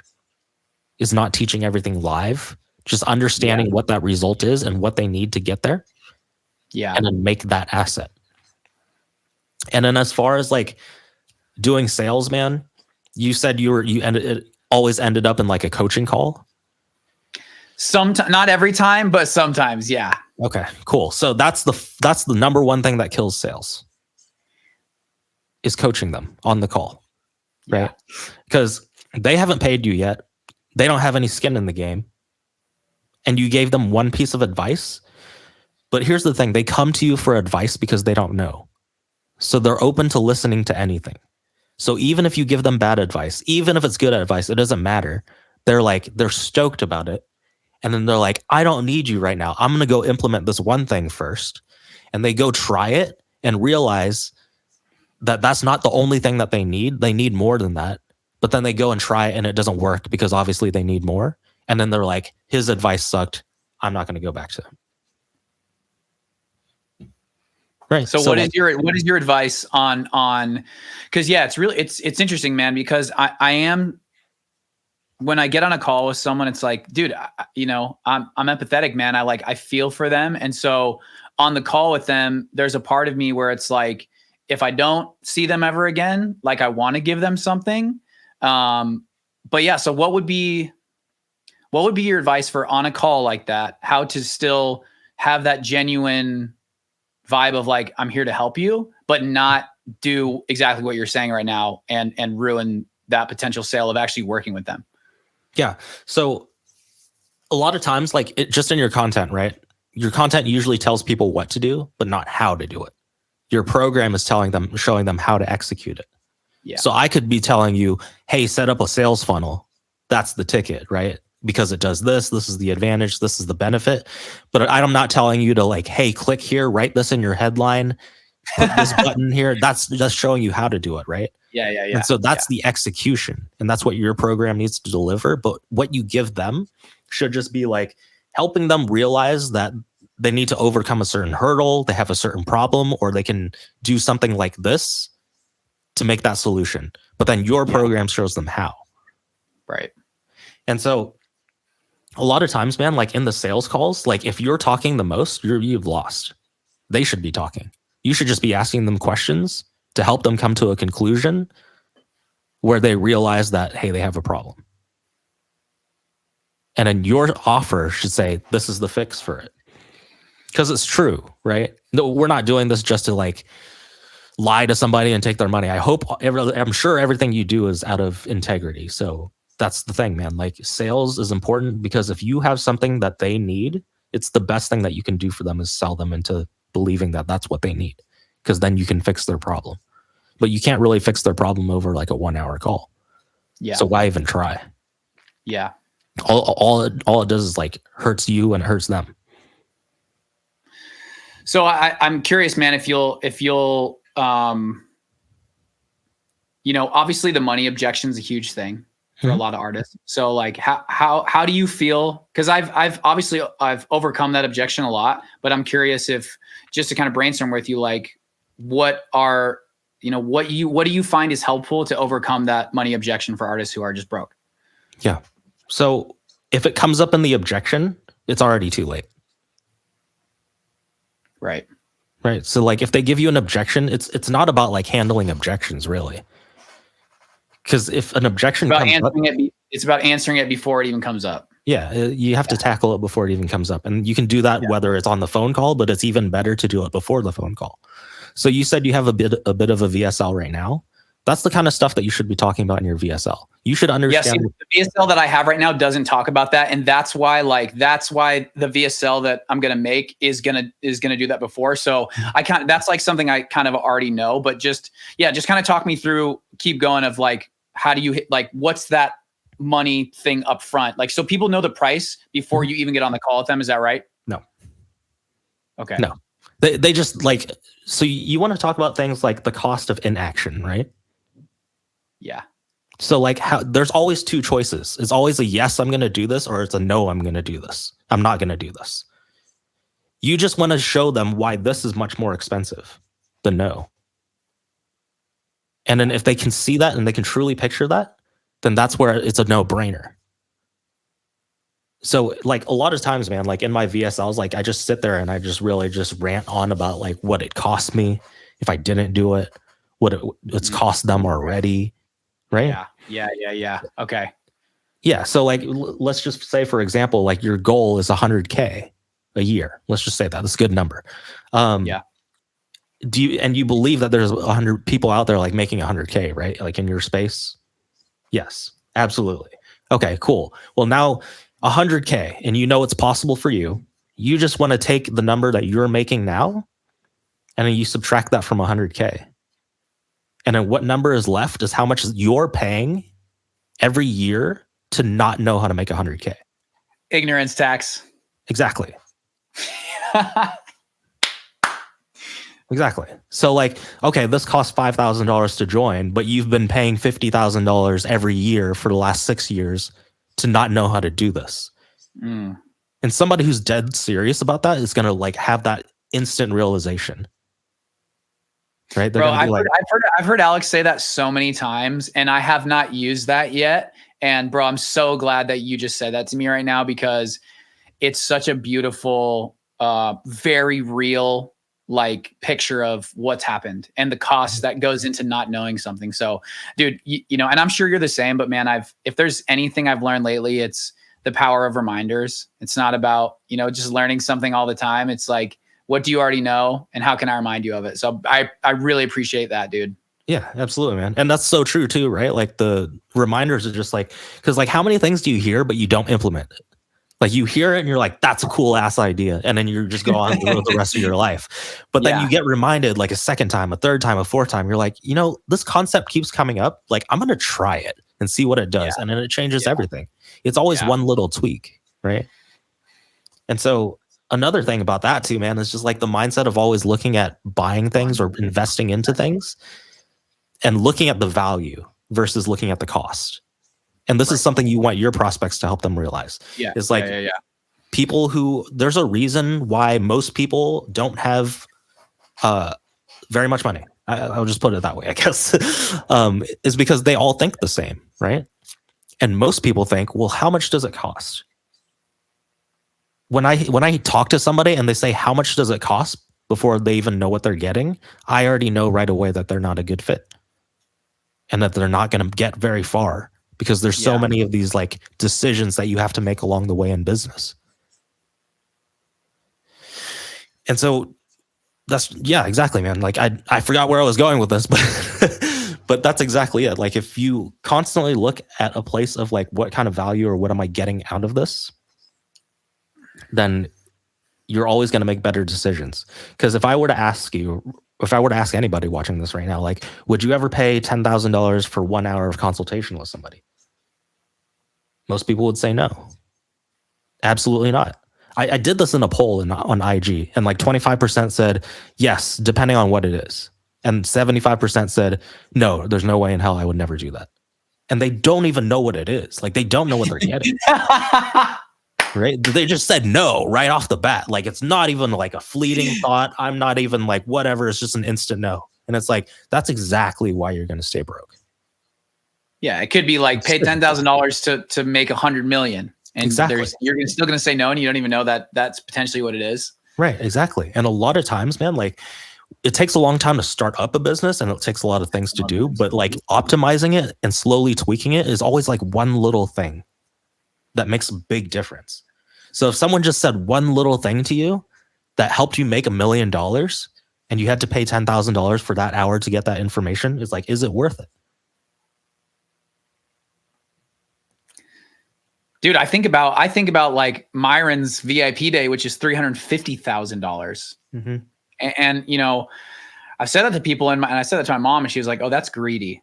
You know what I mean? Yeah. But the thing is when you understand what someone's time is actually worth, and someone who has that much experience to like, you skip that. And then it's like people who go and spend that day with him, then they have like $1 million day. It's like, was it worth it? Yeah, it was definitely worth it. And right, exactly. So how is that greedy, right? Actually, Dan did that. Dan spent a day with Myron and did $1 million on stage. And it's like, is like 150K like too much for making $1 million? Like, if you ask somebody that question, is 150K too much to make $1 million? Like, it doesn't make any sense, right? Yeah. But then when you put it into practice and you're like, okay, well, you give me 150K, I'll show you how to make $1 million. You're like, no. Yeah. So, yeah. So to just conclude on that, just for what you've heard me say, because this is how I feel. Like I said, it's like I would rather. The book is like, it's beyond motivation. It's like the purpose behind it. You kind of already know now, but if I and tell me if you agree. But my one offer that I want to start promoting is really not one-on-one coaching, is this group thing, just so I can have an effect more people at a time. Is that kind of what you heard and what you feel like that object is besides the book that I should focus on? Yes, absolutely. Okay, cool. But I don't think it's just group coaching though, right? Like, you want to, it's, I mean, to save your time, to be able to scale, to be able to help as many people. Yes, you do want to do it in a group, but you just want to focus on like, what's that outcome that they want? Yeah. And then focus everything around that. Yeah. So how do I get them to this outcome?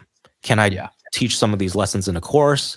Can I put some of this in a group? Can I handle a couple one-on-ones just to make sure they get over certain hurdles? Like, whatever the system is that you have to set up. I think that's it. I mean, that's it. I think because look, I'm not opposed to taking on one-on-one people at all, but I like so I think the cohort group solves two things for me.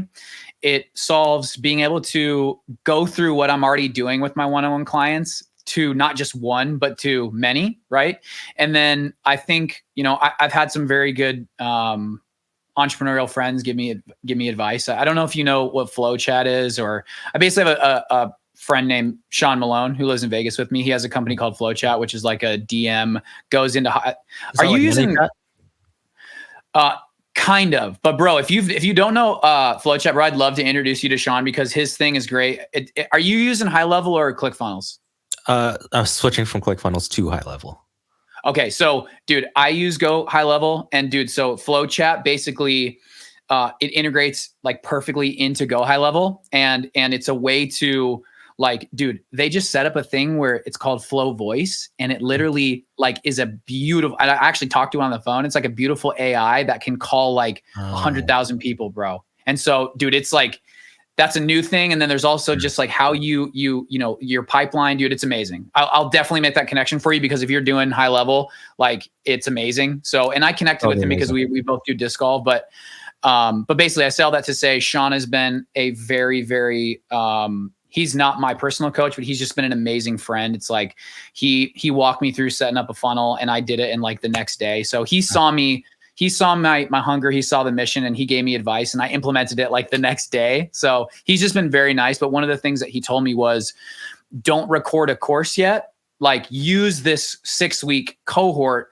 to use that as even the first course, because after every lesson, I should be like, hey, do you guys have any questions? Right. You know what I mean? So that's what he said. So as soon as I launched this 6-week thing, it's like, that's probably going to end up being the first course. Perfect. And that's what I teach my clients, is to launch a beta, which you bring on clients like that. You teach them live, you record all of it, you chop it up, and that's your first iteration of the course. Because again, like we were saying, like, you have to validate your ideas. You have to make sure everything works, right? And you have to make sure they get the result. And so you got to be able to, like, they need to be able to ask you questions, give you feedback and stuff like that. Because if you could record something, like, dude, if I sat down right now and I just recorded how to make a beat from start to finish, like, my thought process now versus when I started is way different. So I forgot a lot about, like, the shit that I needed back in the beginning, right? And so that's why it's really important to have those clients and be able to give you that feedback. Yeah. So I want to talk just about results, because that's been something that my coach has been really big on me. And I've had to be like, what is the result of working with me? And so, you know, I know one of your offers is to help, you know, beat makers sell their beats. And that is kind of a monetary thing. So, but I've realized that for me, my result is not exactly some financial or even followers or stream goals. It's more about an education. It's more about, like, after you're done working with me, you're going to understand, like, who you actually are as an artist, first off, like, why you're even doing this. And then, like, you know, the first thing I go through is this thing called the 5D brand identity blueprint, which is like the most in-depth thing you can fill out about your brand, you know, and that's from, you know, who inspires you the most to exactly what the emotions, the colors, the fonts, like everything. You know what I mean? And then references for exactly the kind of content that you like, that you can make, that's already gone viral, right? So we're building a framework from the beginning.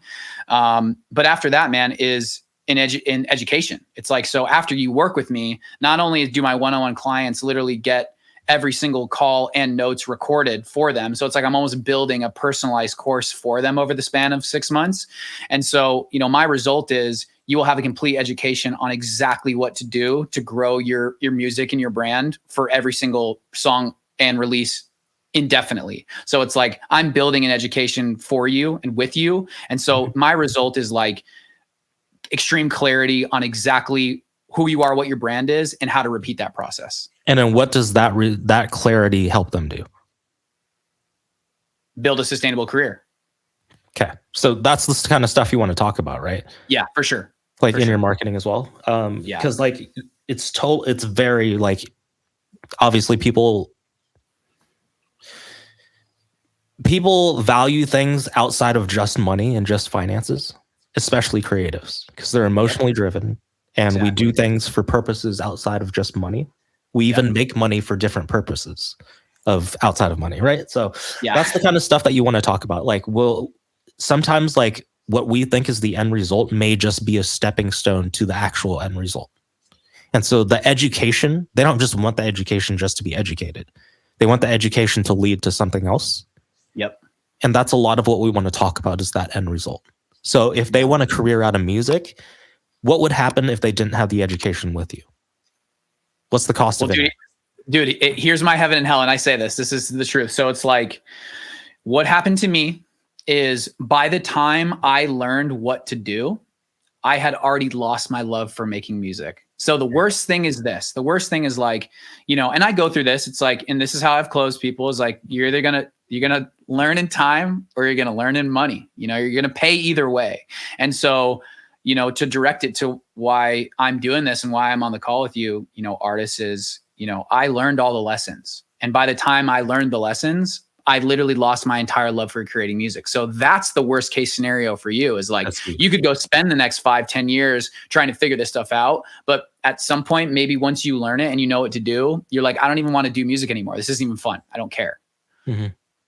That's huge. That's huge, man. So that's the kind of stuff that you want to focus on, like, in your marketing and your sales, right? Yeah. Is like, sometimes people can't see things that are, like, so far into the future and so, like, unfathomable, but they can think of, like, scenarios that would happen now. Yeah.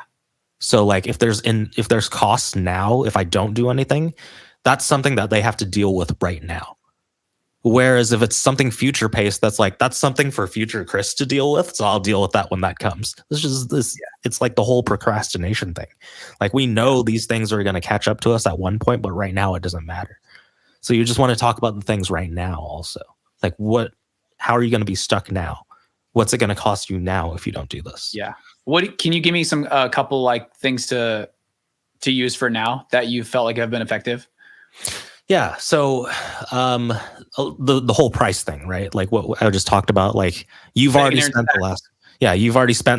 lost this much money doing this type of stuff. Yeah. You just want to think of like the pain points, the painful situations that they're in now. Like, most musicians don't like their jobs. They don't like their day jobs. Right. And so you want to talk about things like that. And it's like, what's the worst thing that's happened in your day job? And it's like, what makes this important now to get out of that situation? What happens if that situation keeps going? What happens if you keep going into this thing?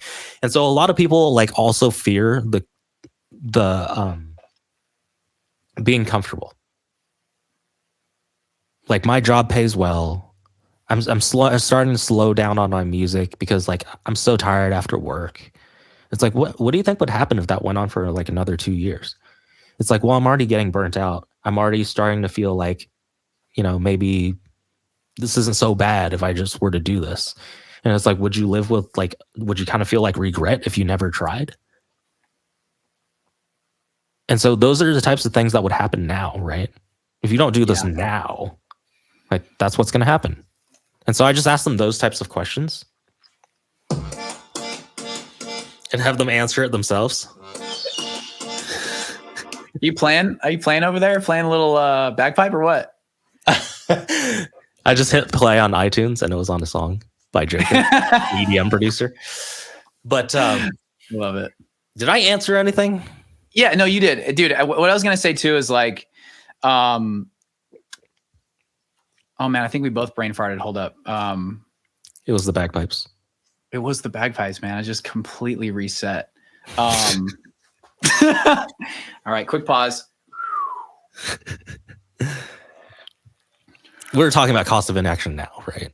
Yeah. Does that answer that? I mean, no, it did. Yeah, it was great. Yeah. It was great. All right. Until I can think of what I was going to say.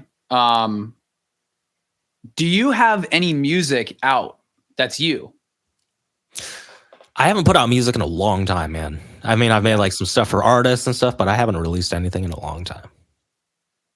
Okay. I'd love to hear some stuff that you've made, man. And I know you probably haven't listened to any of my music yet, but you should, man. I will. I'll check it out. Yeah, man. Maybe we do another one or something we can report back. But dude, like, regardless of all this stuff, man, I'm just like, I'm very excited that we've connected, man, because I just feel like, like I said, for me, this entrepreneur thing has been definitely super lonely. And there's other entrepreneurs that I know, but to be connected with other musicians who are on a similar thing is very cool, man. So like, I don't know how many other people you know. I mean, I obviously know some people in the realm, like Damian Keys and the Awakened creative guy. There's a couple that come to mind, but dude, I don't know. It would just be, I'd just be curious to like, if there was something that's created in the future of just like us all to get in a room or conference or something, like we are just a really good idea. That's a really good idea. Like that, just right before you said that, I was like, what if we all just like kind of got together and that's a really good idea. Actually, there's a couple people that I know that it would be, we should do something. Okay, well, look, maybe off camera, maybe we can talk like brainstorm about setting something like that up, because if we can get everyone in the industry or some kind of, I mean, even if it was like a yearly or bi-yearly like event where it was just like people helping musicians event or like just some kind of group or even like a Zoom thing, like that'd be dope, man. Because even though I feel like, we could look at this as competition, it's not, because all of us are on a similar mission and all of us do it a different way. But if we can all come together and realize, man, we're just trying to help musicians like be independent and not freaking, get wrecked. Whatever. Get wrecked. Yeah. Okay, dude, I remember what I was going to say. Okay. So basically, dude, it was like, the worst thing that can happen is you get too comfortable and like, you don't make that serious decision that you need to make. or something bad enough doesn't happen to you that forces you to change. And I think the scariest place is that middle of like too comfortable. Yeah, because bro, it's like some of the things that have changed my life. I mean, and even this, dude, as crazy it is to say, is like this book, dude. It's like I've already written like 60 pages of this book, and it was like, it's what I've wanted to make for a long time. But if this tragedy didn't happen with, my friend from high school, it would have never came out. And so, and I know there's so many entrepreneurs, like, I mean, even Dan, it's like, dude, if you didn't get that tax bill, or Alex didn't have his partner just like steal all his money, like, where would they be? So like some of the worst things that happened, objectively, those were the things that made the most difference. So it's like you almost want something bad enough to happen that like literally forces you into the future, because people only change for two reasons. It's like that huge bad thing happens, or like what happened to me, bro. I mean, I didn't have the worst thing happen, but I just got to a point, like at some point, where I was just like, dude, I'm done, and I want to change. I didn't have the worst. I mean, I did lose my love, but I mean, it was me just being sick of myself. Yeah. Yeah, man, that's the hardest place to be, right? Just in basically every realm of life, whether you're like middle class, whether you're just like comfortable, it's just a hard place to be because action doesn't happen there. Like if like not doing it and doing it is perfectly balanced, you're not going to make any changes. Not doing it always has to outweigh, like the cost of not doing it always has to outweigh doing it. Did I say that right? The cost of not doing it always has to outweigh the cost of like just staying the same. Yeah. And so that's the thing, man. Like we can either like let a situation happen to us, or we can self-inflict that situation. Yeah. So I think that anybody who has their back up against the wall, they're in a bad situation and they absolutely have to make it happen, has a major advantage over everybody else. Because if you're comfortable, you're not going to make any good decisions. You're just going to stay exactly where you're at. And I know this from personal experience too, man. Like when my back was up against the wall, I was working like insane, right? Like I was just working every minute of the day. But as soon as I started making that money, man, those 30K months, those 40K months, I was like, money's not a thing. I was like, I can let my foot off the gas. I don't need to do sales right now. And then like it all comes like falling down again. Yeah. And then you're like back up against the wall again, and you rebuild. And like if you never learn that lesson, man, it's just hard. It's hard to get out of the situation. And I still feel like, admittedly, like I still feel that way. Because like when I like, it's feast or famine a lot of times, right? Sometimes we're like, oh crap, everything's falling apart. But then sometimes things are like really good, and then you just like kind of just like mosey around, and then you're not really motivated. But then things start collapsing again, and then you're like, oh crap. Yeah. And so really the true thing to get really far ahead is to do the hard things even when times are easy. And that's really tough. And also I would say like prepare when things are good. I mean, whether that's, save a little bit or just, it's Myron says something about be like the ant, which is like a biblical thing too, which is like, the ant, whether it's like, is always just preparing. It's like, while things are good, it's like, it's storing stuff away. Yeah. And so, dude, okay. So as we kind of conclude, I want to just I have some questions that are just specific for just like maybe new, like maybe we'll do like different levels. So I have a couple questions for different levels. So for a super new musician coming up right now, whether they want to be a producer, whether they want to be a singer, whether they want to do anything in music, like what is maybe one, or just, I mean, it could be one. I mean, you can kind of riff however you feel, but what would be like your best advice for like musicians, just like they just decided I want to do music, like, in the last month? Yeah. Share your stuff when it sucks. Because then you get into this position where you're just like always sharing things, and then you know how to take constructive criticism. There's so many people that just sit back and wait until everything's perfect, that like they finally release it and then nobody listens because they've been under a rock this whole time. Nobody knows they exist, right? You can put out shitty music and I bet you people will resonate with it. That's just all there is. There's someone that resonates with everything. no matter how bad it is or whatever, right? And so like as you get criticism and you like have time to get over it and realize that it's not that important if you get criticized, and you keep going, because a lot of things that hold people back is like they don't want to be judged. And their music is sacred to them because it's so like personal that if somebody says something bad about it, they just stop. They're like, I'm not doing this. It hurts too much. My heart, sensitive, right? So like put that stuff out just so that you can, first of all, get used to the criticism, because people will criticize you. The market is absolutely brutal. They don't care about your feelings, and nor should they, right? But then you also start to learn that like most of the people that do criticize from a place where it doesn't really make sense to be criticizing. Because it's the people like ahead and are doing really great knows what it takes to be able to do that. And they don't criticize. They just say, good for you for putting yourself out there. And then you get into a place where you're more comfortable with releasing your music so that when you start gaining some traction and you start getting really good, you can actually start to pop off, versus like you get really good and then you start building from the ground. So what I guess my one advice to most musicians is just like share your music now, no matter what stage it's in. It could be a crappy ringtone beat that you hear on Nokia phone, like share it. Share everything now.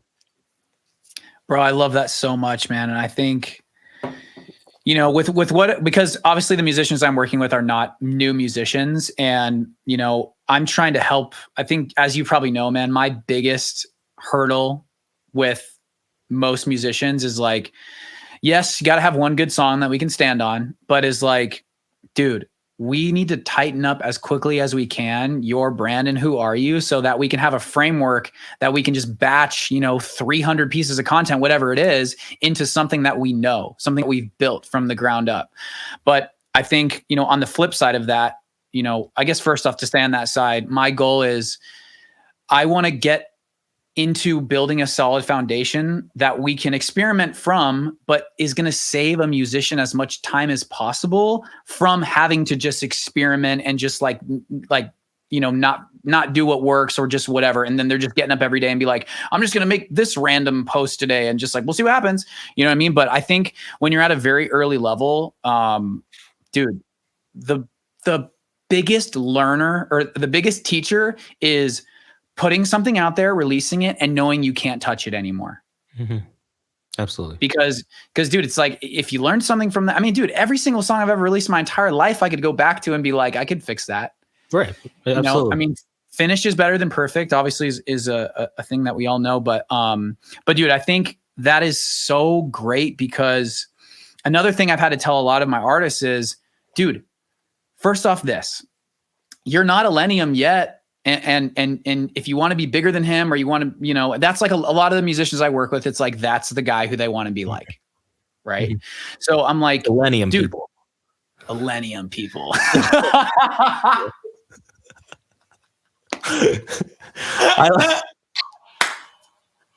love Illenium, but like, it's so funny. I mean, he's got his people, right? Like, this is like Excision people. Oh, dude, that's so funny. I don't know why. That's hilarious. I mean, dude, like, I'm not even joking. Dude, I'm gonna send you my PDF for the course, and it's I literally modeled it after like his success on why he's successful. Nice. Oh, but I haven't heard anyone say Illenium people. That was thank you, thank you for that, Chris. But yes, I mean, and really, I'm going to be promoting it as like really anyone who has vocals on their music, because dude, the reason I don't really have much competition in what I'm offering is because, dude, I am a dream collab for a lot of these people I'm working with. Super cool. Right. Man. Like I would have been a vocalist, and it's something I may do. I mean, if there's people in my group who it works out, I may end up coming back to music in that way, where I, you know, sing on some of their songs. We'll see. But that's what's cool about it is like, you know, all these EDM producers, a lot of the things that they are skimping on or not like doing enough work on to find or to produce or mix the right way is vocalists. It's like, dude, no one cares about your drop unless you have someone like me or someone write a fantastic song around your production. And so like a huge thing that I'm helping all these artists with is, one, understanding pop structure, understanding like using vocals as synthesizers, and then finding unique vocalists that aren't on 50 other EDM songs already. Yeah. You know, if you think about like Illenium and all this other stuff, it's like, dude, when he was coming up, a lot of the vocalists that were on his music, he only worked with them one time. You hadn't heard a song with that vocalist on it yet. And then as soon as he did that song, he never did anything with them ever again. So if you're a DJ coming up in the scene and you see this one, like, you know, vocalist who like you think you can work with, and you do, but what you don't realize is like that vocalist is like already on like 30 other EDM songs. So how do you differentiate yourself? It's like, first off, when you're coming up, even on like the lower mid level, it's like, you're not going to be Skrillex or Flume, or like, you're not going to be some crazy, your production's not going to stand on its own yet. Unless, you know, maybe it will, I don't know. But that's so rare to have a producer come up and be like, this is like a new sound I've never heard before. Right. And it happens, but dude, the only way that someone is going to like hear your song and love it is when they hear the vocal, dude. They're like, this is great. This makes me feel something. So that's like the biggest thing that I'm trying to help these musicians with is dude, like, you have to, the attention on the vocals is so incredibly important, man.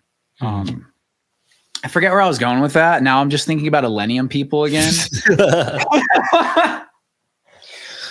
No. What were we talking about before I don't know. I really don't. I will say something like about the whole like perfectionism cycle though, right? I think that's kind of like where we're going off of a little bit. Okay, yeah. Go. I remember, but keep going. Yeah. Yeah. So here's the thing about like perfectionism and like waiting until it's good enough is like, you could be working on something for so long, and then like as you work on it, you keep getting better. So then you like go back and you like reiterate it, and then you get better, and then you go back, and then so like then you never release it because you keep getting better. It's like you'll never stop getting better. So it's never going to be perfect, but you're always going to get better. That's a guarantee, right? If you keep doing it, you're always going to get better. And so if you keep getting better, you can keep making the old things better, and then it'll never be released. And it's your fault because you keep getting too good. Okay, dude, I remember now. And forgive me, bro. I'm super ADD, so I go off on tangents, dude. You're good, man. That's what this whole thing is for. We're just been going on tangents. All right, so it was this. It's like, okay, so yeah, I remember now. So they're trying to be Illenium, and I'm trying to get them to think of like, listen, like, you're not the next Illenium, you're the next you. Like, my goal with all the artists I work with is like, dude, I want you to be like someone who competes with them, like in your own lane. Like, that's obviously like, I want to build the biggest dream in your head of like your identity with that dream, because that's the foundation I want to build with everyone I work with is like, dude, that is you. You're that, like, imagine that is who you are. And that's why this brand identity thing is so important, is because, you know, the first two questions are just what is your why and who are you? But the who are you needs to be like, that's who I am. I am this big artist touring around the world doing all these things.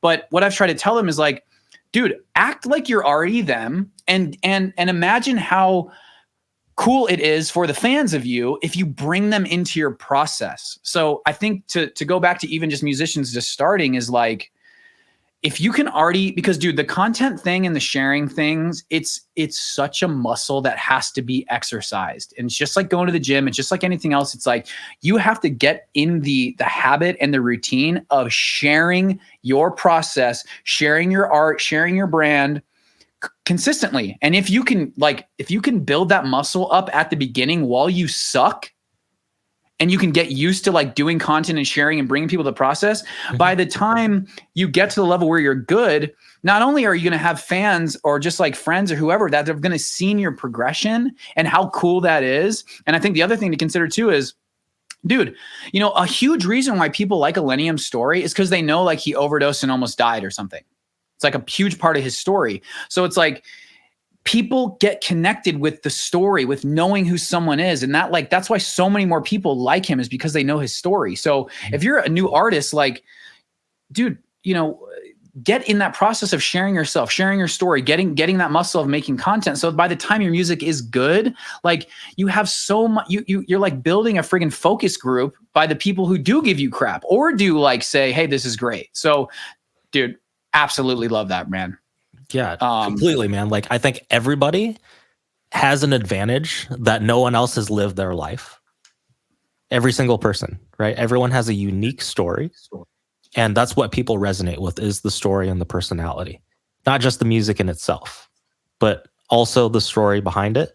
So you have an advantage because no one else can share your story besides you. And so you should go out and you should share that story. And guess what? And if you keep doing stuff like that, you get more comfortable with it. And when you attract the masses, you won't suck. Because you suck now. Imagine if you like attract all these people and then you do something that you've never done before and then you show all the world how bad you suck. Like I look back at some of my old videos and I'm like, I'm glad I did that when nobody was watching. Like, this is awful. And I think that's really important, right? Because you have to do reps in anything you do. You have to practice. You have to build the muscle. You don't just go. It would be like, it would kind of be insane, a little asinine to just be like, I'm going to be good immediately at something I've never done before. Dude, but so many people think that way. And that's why it's like, dude, I think one of the worst things ever is people don't do anything that they want to do because they're scared to suck. And I'm just like, it's like, you will. You have to suck. Yeah. It's like they usually say that and they want you to say, no, it's going to be just fine. It's like, no, you're going to suck. You might as well do it now. Would you rather suck now or would you rather suck when everybody's watching? Like, what do you want to do? You're going to suck regardless. So choose when to suck. All right. Okay. So so I have a couple more along that. So at any stage of music right now, what do you feel like is the one thing that musicians struggle with more than anything? And what is that? And then what is your remedy for that? Okay, one more time. What do most musicians? Yeah, I'll try to say it a little better. Okay, so what's the biggest thing that musicians struggle with, in terms of people who you talk to? And then what is your best advice for that one struggle? Man. You didn't think I was going to be so ready, dude, as a podcaster question interviewer, did you, Chris? Well, I mean, like, what's the goal though? Like, what's the goal as the musician? Is it to like get fans or like, what is it? Okay, that's good. Okay, so the clarity is, so I feel like the goal of musicians is this. The goal is to make music that the goal as a musician is to make music from your soul that you feel completely connected with, and getting that music out there to resonate with the exact person who it's meant for. And so come from that standpoint. Okay. I think, like, as far as getting it out there, I think one of the biggest challenges is probably, I don't know, man, like confidence. I feel like, okay. Yeah. I feel like everybody's scared of being judged. Everyone's scared of being judged, and there's always like a lack of confidence that people have in themselves to put themselves into a position where they can actually. And so I think that's one of the biggest roadblocks, is like getting over this point where you're confident enough to share with people, knowing that some people will hate you, some people will be in the middle, some people won't care, and some people will love you. And dude, yeah, keep going. Sorry. Yeah. So I think that overall, like, that's kind of without saying like all this like technical stuff of like, doing the right thing to put yourself out there. I think that's probably like the deep root cause. It's just like the self-confidence. And so what's the remedy? Yeah, I think that everyone has a different philosophy on this, but I truly believe in a thing of like just really putting yourself out there and just like really letting taking like all the hits, right? Like whether that be people just judging you and you learning how to get over it, I think that's the best way to build this thick skin and this ability to just put yourself out there no matter what comes at you. And I think that's just another muscle to be trained. Like, dude, there's so much criticism that is out there. And if you've never been criticized in your life, the first time that it happens, it stings really bad. But by the like 1000th time, it's going to hurt a little bit less. And so if you can continue getting past that initial stage of where like you're afraid of getting criticized, it's like, well, it's going to happen anyways.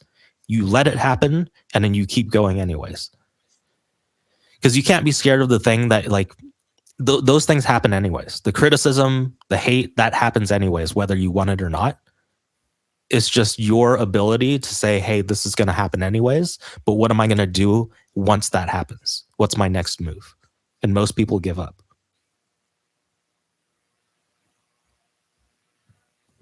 Dude, I love that confidence was your answer, man, because I think it's so huge. And there's a couple things that come to mind for me is, you know, and this is something I want everyone to remember. And it's going to sound weird, but it's the absolute truth. From the outside looking in, confidence looks exactly the same as someone who does not care at all. So complete apathy, which is you don't care at all, looks exactly the same as someone who's like, I'm going to be fully confident today. And I think when you go out into the world, you can choose two different things. You can pretend you're an actor. You can go, you know what, today I'm going to pretend that I'm confident. Just be like, I'm just going to play this role today. And after you play that role for long enough, you'll be like, okay, I get this. And then maybe one day you'll start to feel like it. And there was a TED talk, I can't remember who it was, but it was not fake it till you make it. It was fake it till you become it, which is fake like you're what you want, whatever that is, a confident, successful person, fake that you're that person until you become it. But the other thing is like, you know, you can get into the thing of like, dude, I just don't even care. Like say whatever you want. I don't even care. And so, dude, the other thing that comes to mind is, and this is from Alex Hormozy too, is if someone wouldn't speak at your funeral, you shouldn't care what they have to say. Yeah.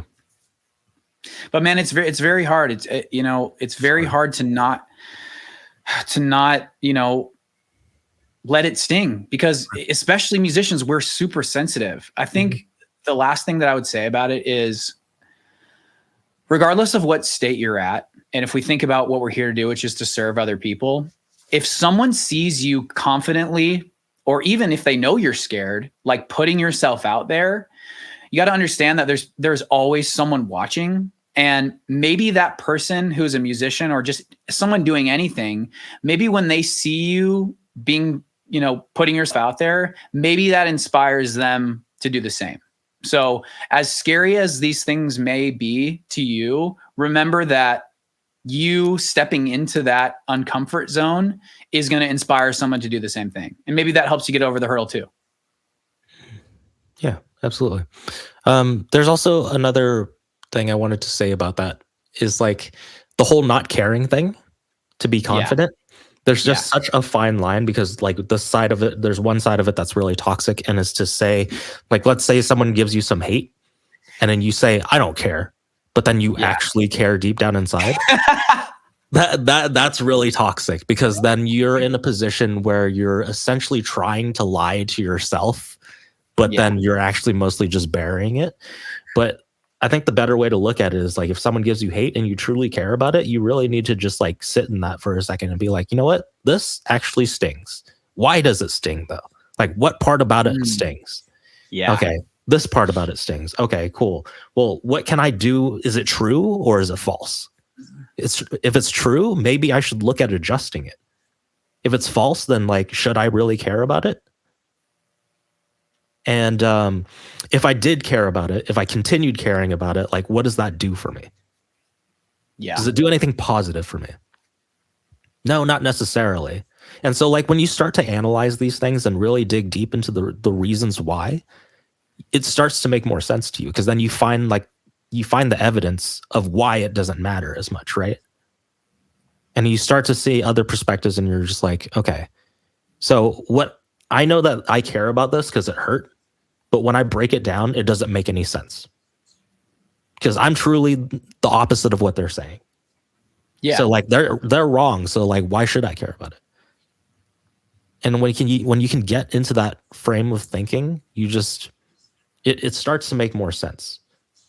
And then you start to let it go a little bit more each time. But if you pretend that it doesn't matter and you're like, I don't care about that, but then you're crying on the inside, it's not gonna go away. Yeah. I mean, yeah, I think if you're actually not going to care, you really have to not care. And I think that's a great point. But I also really, really love that you said you have to let yourself go through it. And I think, I mean, bro, I would have zero music career if I didn't like let myself go through it. I mean, the entire creative process for every single song I've ever written is turning the going through it into a journal entry to a tune. That's literally it. So I think from a creative standpoint, especially if you're someone emotionally creative, like most of us are, is when something happens to you, like give yourself that time to feel the feelings, because without those feelings of pain and hurt, like from my perspective, I would have no beautiful music that's helped people. It would be a pretty boring song. Yeah. And I mean, I think in those moments too, you got to realize like these feelings of being hurt, it's like the dynamic of life, bro. And pun intended, it's the wave formation, dude. The wave goes up and it goes down. And without the down, can't have the up. There's no wet without dry. There's no good without bad. Yeah. There's no perspective. There's no one-sided anything.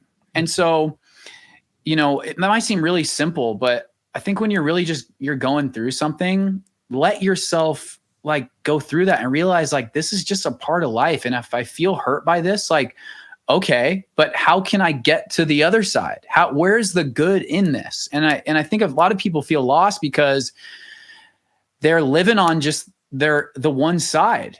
But you have to exercise the ability to have the awareness to always see the other side. So while you're going through it, be asking yourself, like, what is the good to this? What can I take from this? And what can I build from this? And maybe there's some truth to what they said and maybe there's not. And going through that process is, I think people just need to let themselves go through stuff. Like, right. Yeah, exactly. Yeah. I think a lot of people are afraid of doing hard things that are challenging. And so if you can get yourself to like want to do hard things or put yourself in situations that are hard to get out of, it's not always a good idea, but like, that's what I like to do. It's like, I always like to make things hard on myself, challenge myself, put myself in situations I feel like I can't get out of. And then if you can prove yourself wrong, man, like, and you can always have that, you're never afraid of doing hard things. Like you'll always win.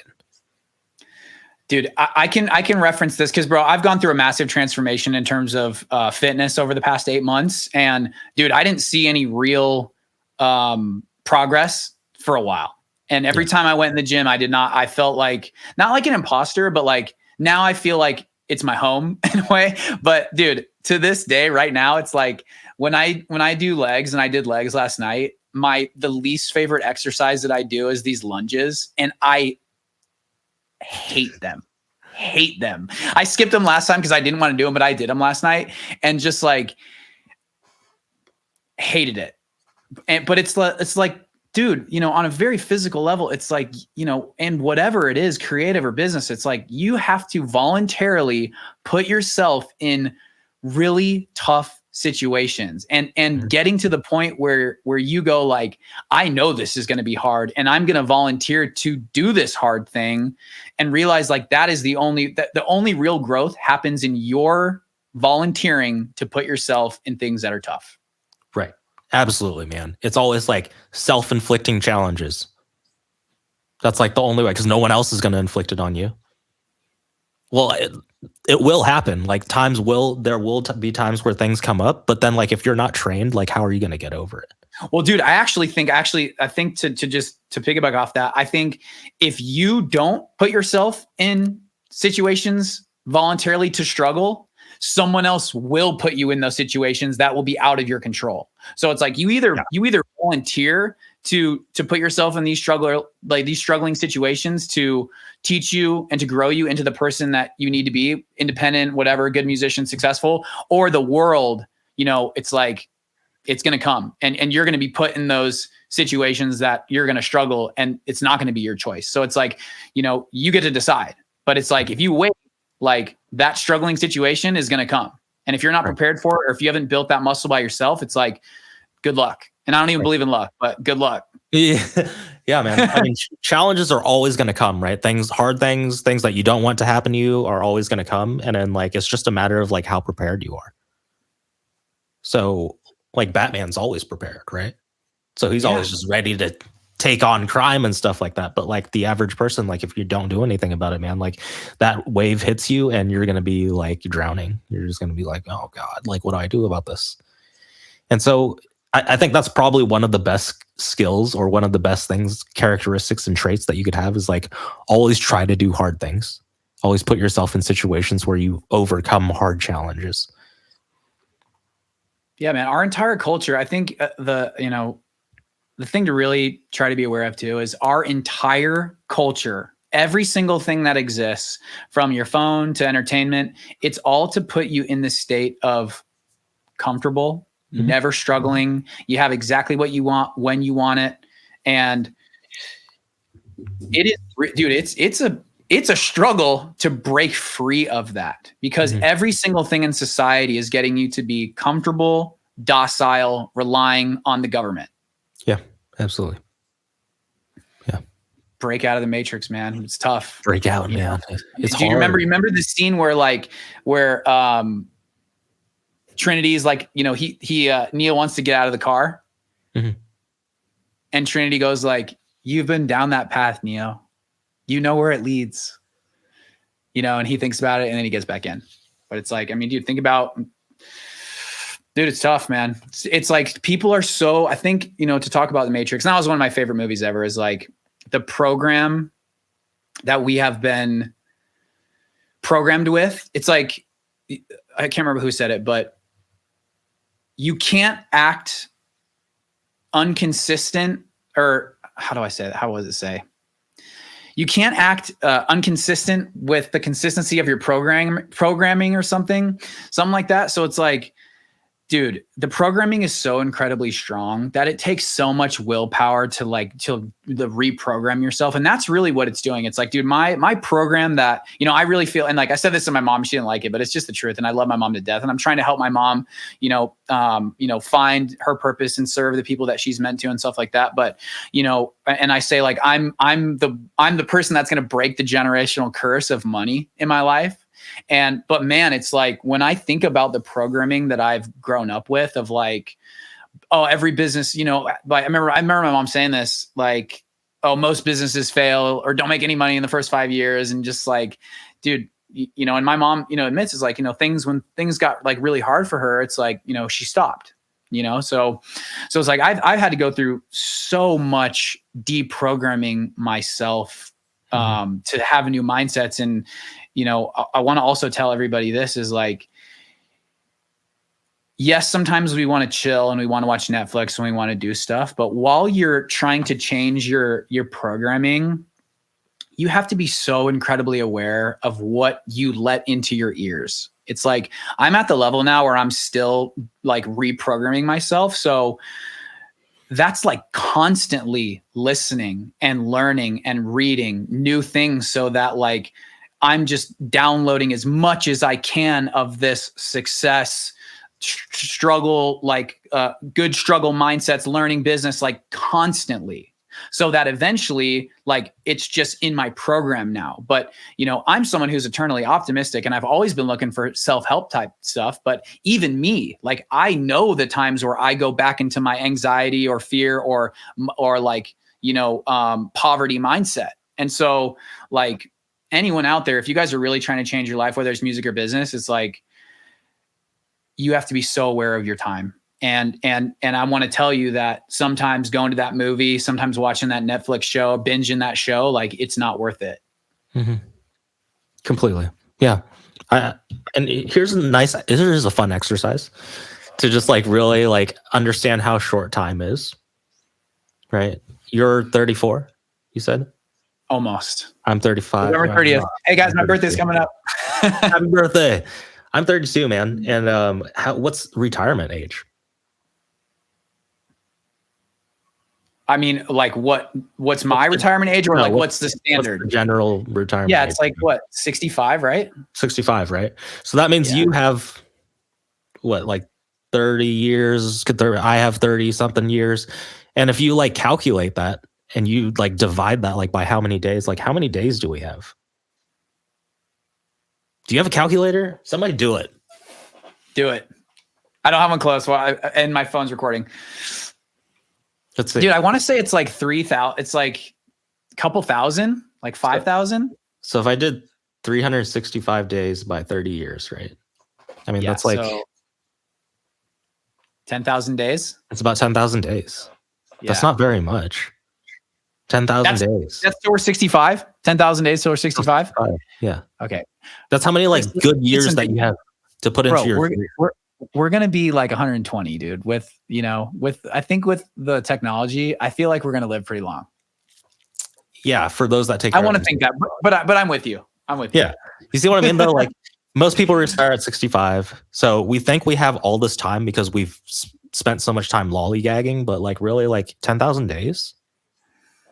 Like that kind of frightens me just to know that number. Yeah.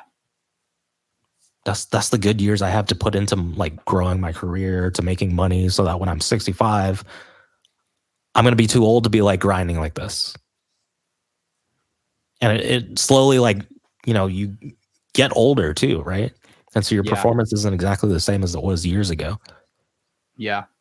I think, dude, I'm not sure how many like older like musicians you talk to, but I want everyone to know, because I'm really, I do talk to some older musicians, and it's interesting. You can probably agree, man. So like when you have this like in your mind when you're younger, like what you imagine 30 is. And I was like, oh my gosh, 30 is so old, dude. Me too. I was like, old, and it's like, basically, bro, I'm in the best shape of my life. And I feel like I'm 25 for the most part. And so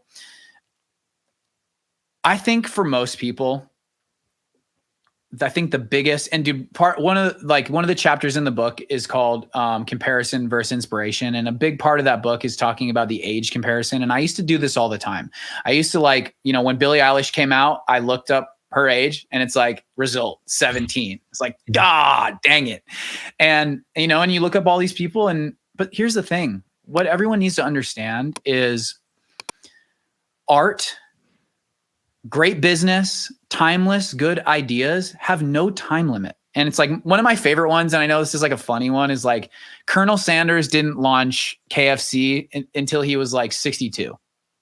Okay. And the only reason why I like the Colonel Sanders ones is just funny. It's fried chicken and it's KFC, but it's great because it's like one of the older ones. And I just want everyone to know that you're here on this earth again to do something specific, and you're meant to serve a certain person. And if you realize that it's not about the goal, it's about who you become in the process, your goals are worth it, however long it takes. And you got to know that like you finding that purpose and making the art or serving the people that you're meant to, it's like, there is no time limit on that. So I don't care if anyone's listening to this who's 30, 40, 50, 60, 70. If you have a little dream in your heart, even if you don't discover it till way later in life, like it is worth it. Because when you think about yourself on your deathbed, and this is, I can't remember who said this, but it's basically imagine your dreams or your potential are, yourself standing around your bedside, and they're looking down at you and you're looking back at them. And they're saying to you, like, this is what you could have done, but you didn't, because you were scared or you wanted to be comfortable. So I think it's good to put ourselves in that rocking chair test, or like on our deathbed test of like, we are the skills and talents that you had inside of you. And you're either going to make them come to life, or because of whatever fear or anxiety, they're never going to come to life, and you're not going to help these people that you're meant to. So I think, security does not exist. Like security does not exist in nature. It doesn't exist in humans either. There is no security. And if you're chasing security, you're like, it's the worst thing ever. And I think it's this, it is the worst. We're all baited with this security, but security literally is death.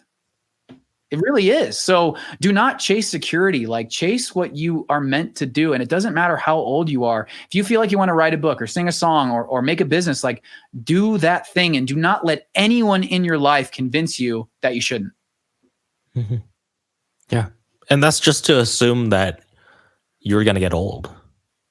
Like, a question for like everybody to answer is just, if you died today, did you do your best?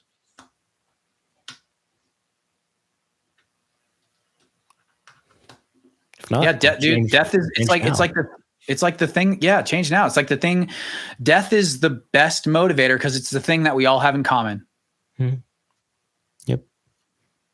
Just all comes at different times. We don't know when ours comes, right?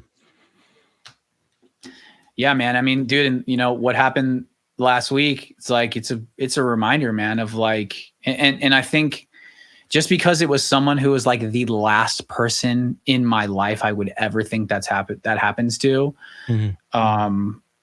dude, it just reminds me how incredibly precious life is. And I think on that note too, don't be so hard on yourself in ways. Like, give yourself grace as well as push yourself to do hard things. But I think, a huge reason why I like Myron is he just, dude, there's a video called Speak and Grow Rich, and he just talks about the power of our words, where it says, God said, let there be light. We know God's creative, and then he said, let there be light. So it's like and life and death are in the tongue. So when you're talking to yourself, and especially when you're also talking to other people, remember that our words have so much power. So just a little encouragement to someone else, and especially our self-talk, man. It's like when you say I am, and then what comes after I am, and God is I am that I am. And so it's like when you say I am, you're saying God's name, and whatever comes after I am, if that's not a positive thing, what you're doing to yourself from an energy, molecular, spiritual level is so incredibly toxic. And I think everyone just needs to have so much more awareness that their mouth and dude, language is spiritual, man. Like, we are the only thing that exists that we know that's able to communicate with words, to be able to speak and to put an idea into someone else's brain by just speaking some words. And the power of that is, I mean, dude, it's of God, And so when you're speaking to other people, when you're speaking to yourself, just the littlest thing of encouragement to yourself or someone else can go such a long way. So just the awareness of that, like, help yourself with your words and help other people, help encourage other people. And this can be little things from saying like, hey man, I like your shoes. Like, I like that hat, or like, have a good day. Or just even using, I try to do this all the time, even just with people at the grocery store. Like, I look down at their name tag, and I like, sometimes twice, because I have ADD, and then I say their name. I'm like, thank you, Cheryl. I appreciate that. I hope you have a great day. And people's name is like it's like the sweetest thing someone can hear sometimes is when someone says their name. So it's like, don't keep this gift that you have inside of you to yourself because you're of whatever, man. It's like, let that gift of your words and encouragement, like, give that to as many people as you can, and you'll see the results of that come back to you. I love it. Love it, man. Well, Chris, unless we have anything else we want to talk about, this has been incredible. Oh, we're going to end at like 222. That's so cool. I got to just say again, man, how blessed and honored I am for you to be here. And thank you so much for doing this. You didn't have to do this, and I'm just kind of getting started. So it has been, like I said, such a blessing to talk to you, man. And I think like, it's like our first time talking to each other. It's like it's recorded, it's 2 hours, and I feel like we know each other pretty well. And I'm so excited for what you're building, man. I'm so excited for just our relationship to build and continue to talk and do what we're doing. So I guess to end, man, where can people find you? And is there anything else you want to tell the audience before we go? Yeah, sure. So you can find me on any social media. Instagram is at WAV, WAV _ formation. If you're a producer and you want to learn more about producing and turning that thing into a career, you can visit producebeatsartistby.com. If you're a creative coach and you want to grow an online business, you can go to highvaluecreatives.com. Check out my stuff. But yeah, all I want to say to the audience is like, just keep doing what you're doing. Like, just don't give up, right? Because if you don't give up, it's really impossible to fail. So you're going to have a lot of hiccups. You're going to hit a lot of roadblocks, but it's not failing unless you give up. So keep doing what you're doing. Beautiful. Well, Chris, thank you so much again for your time, man. I know this won't be the last time we speak, so I will talk to you soon. And I hope you have a fantastic rest of your day, man. God bless. Cheers.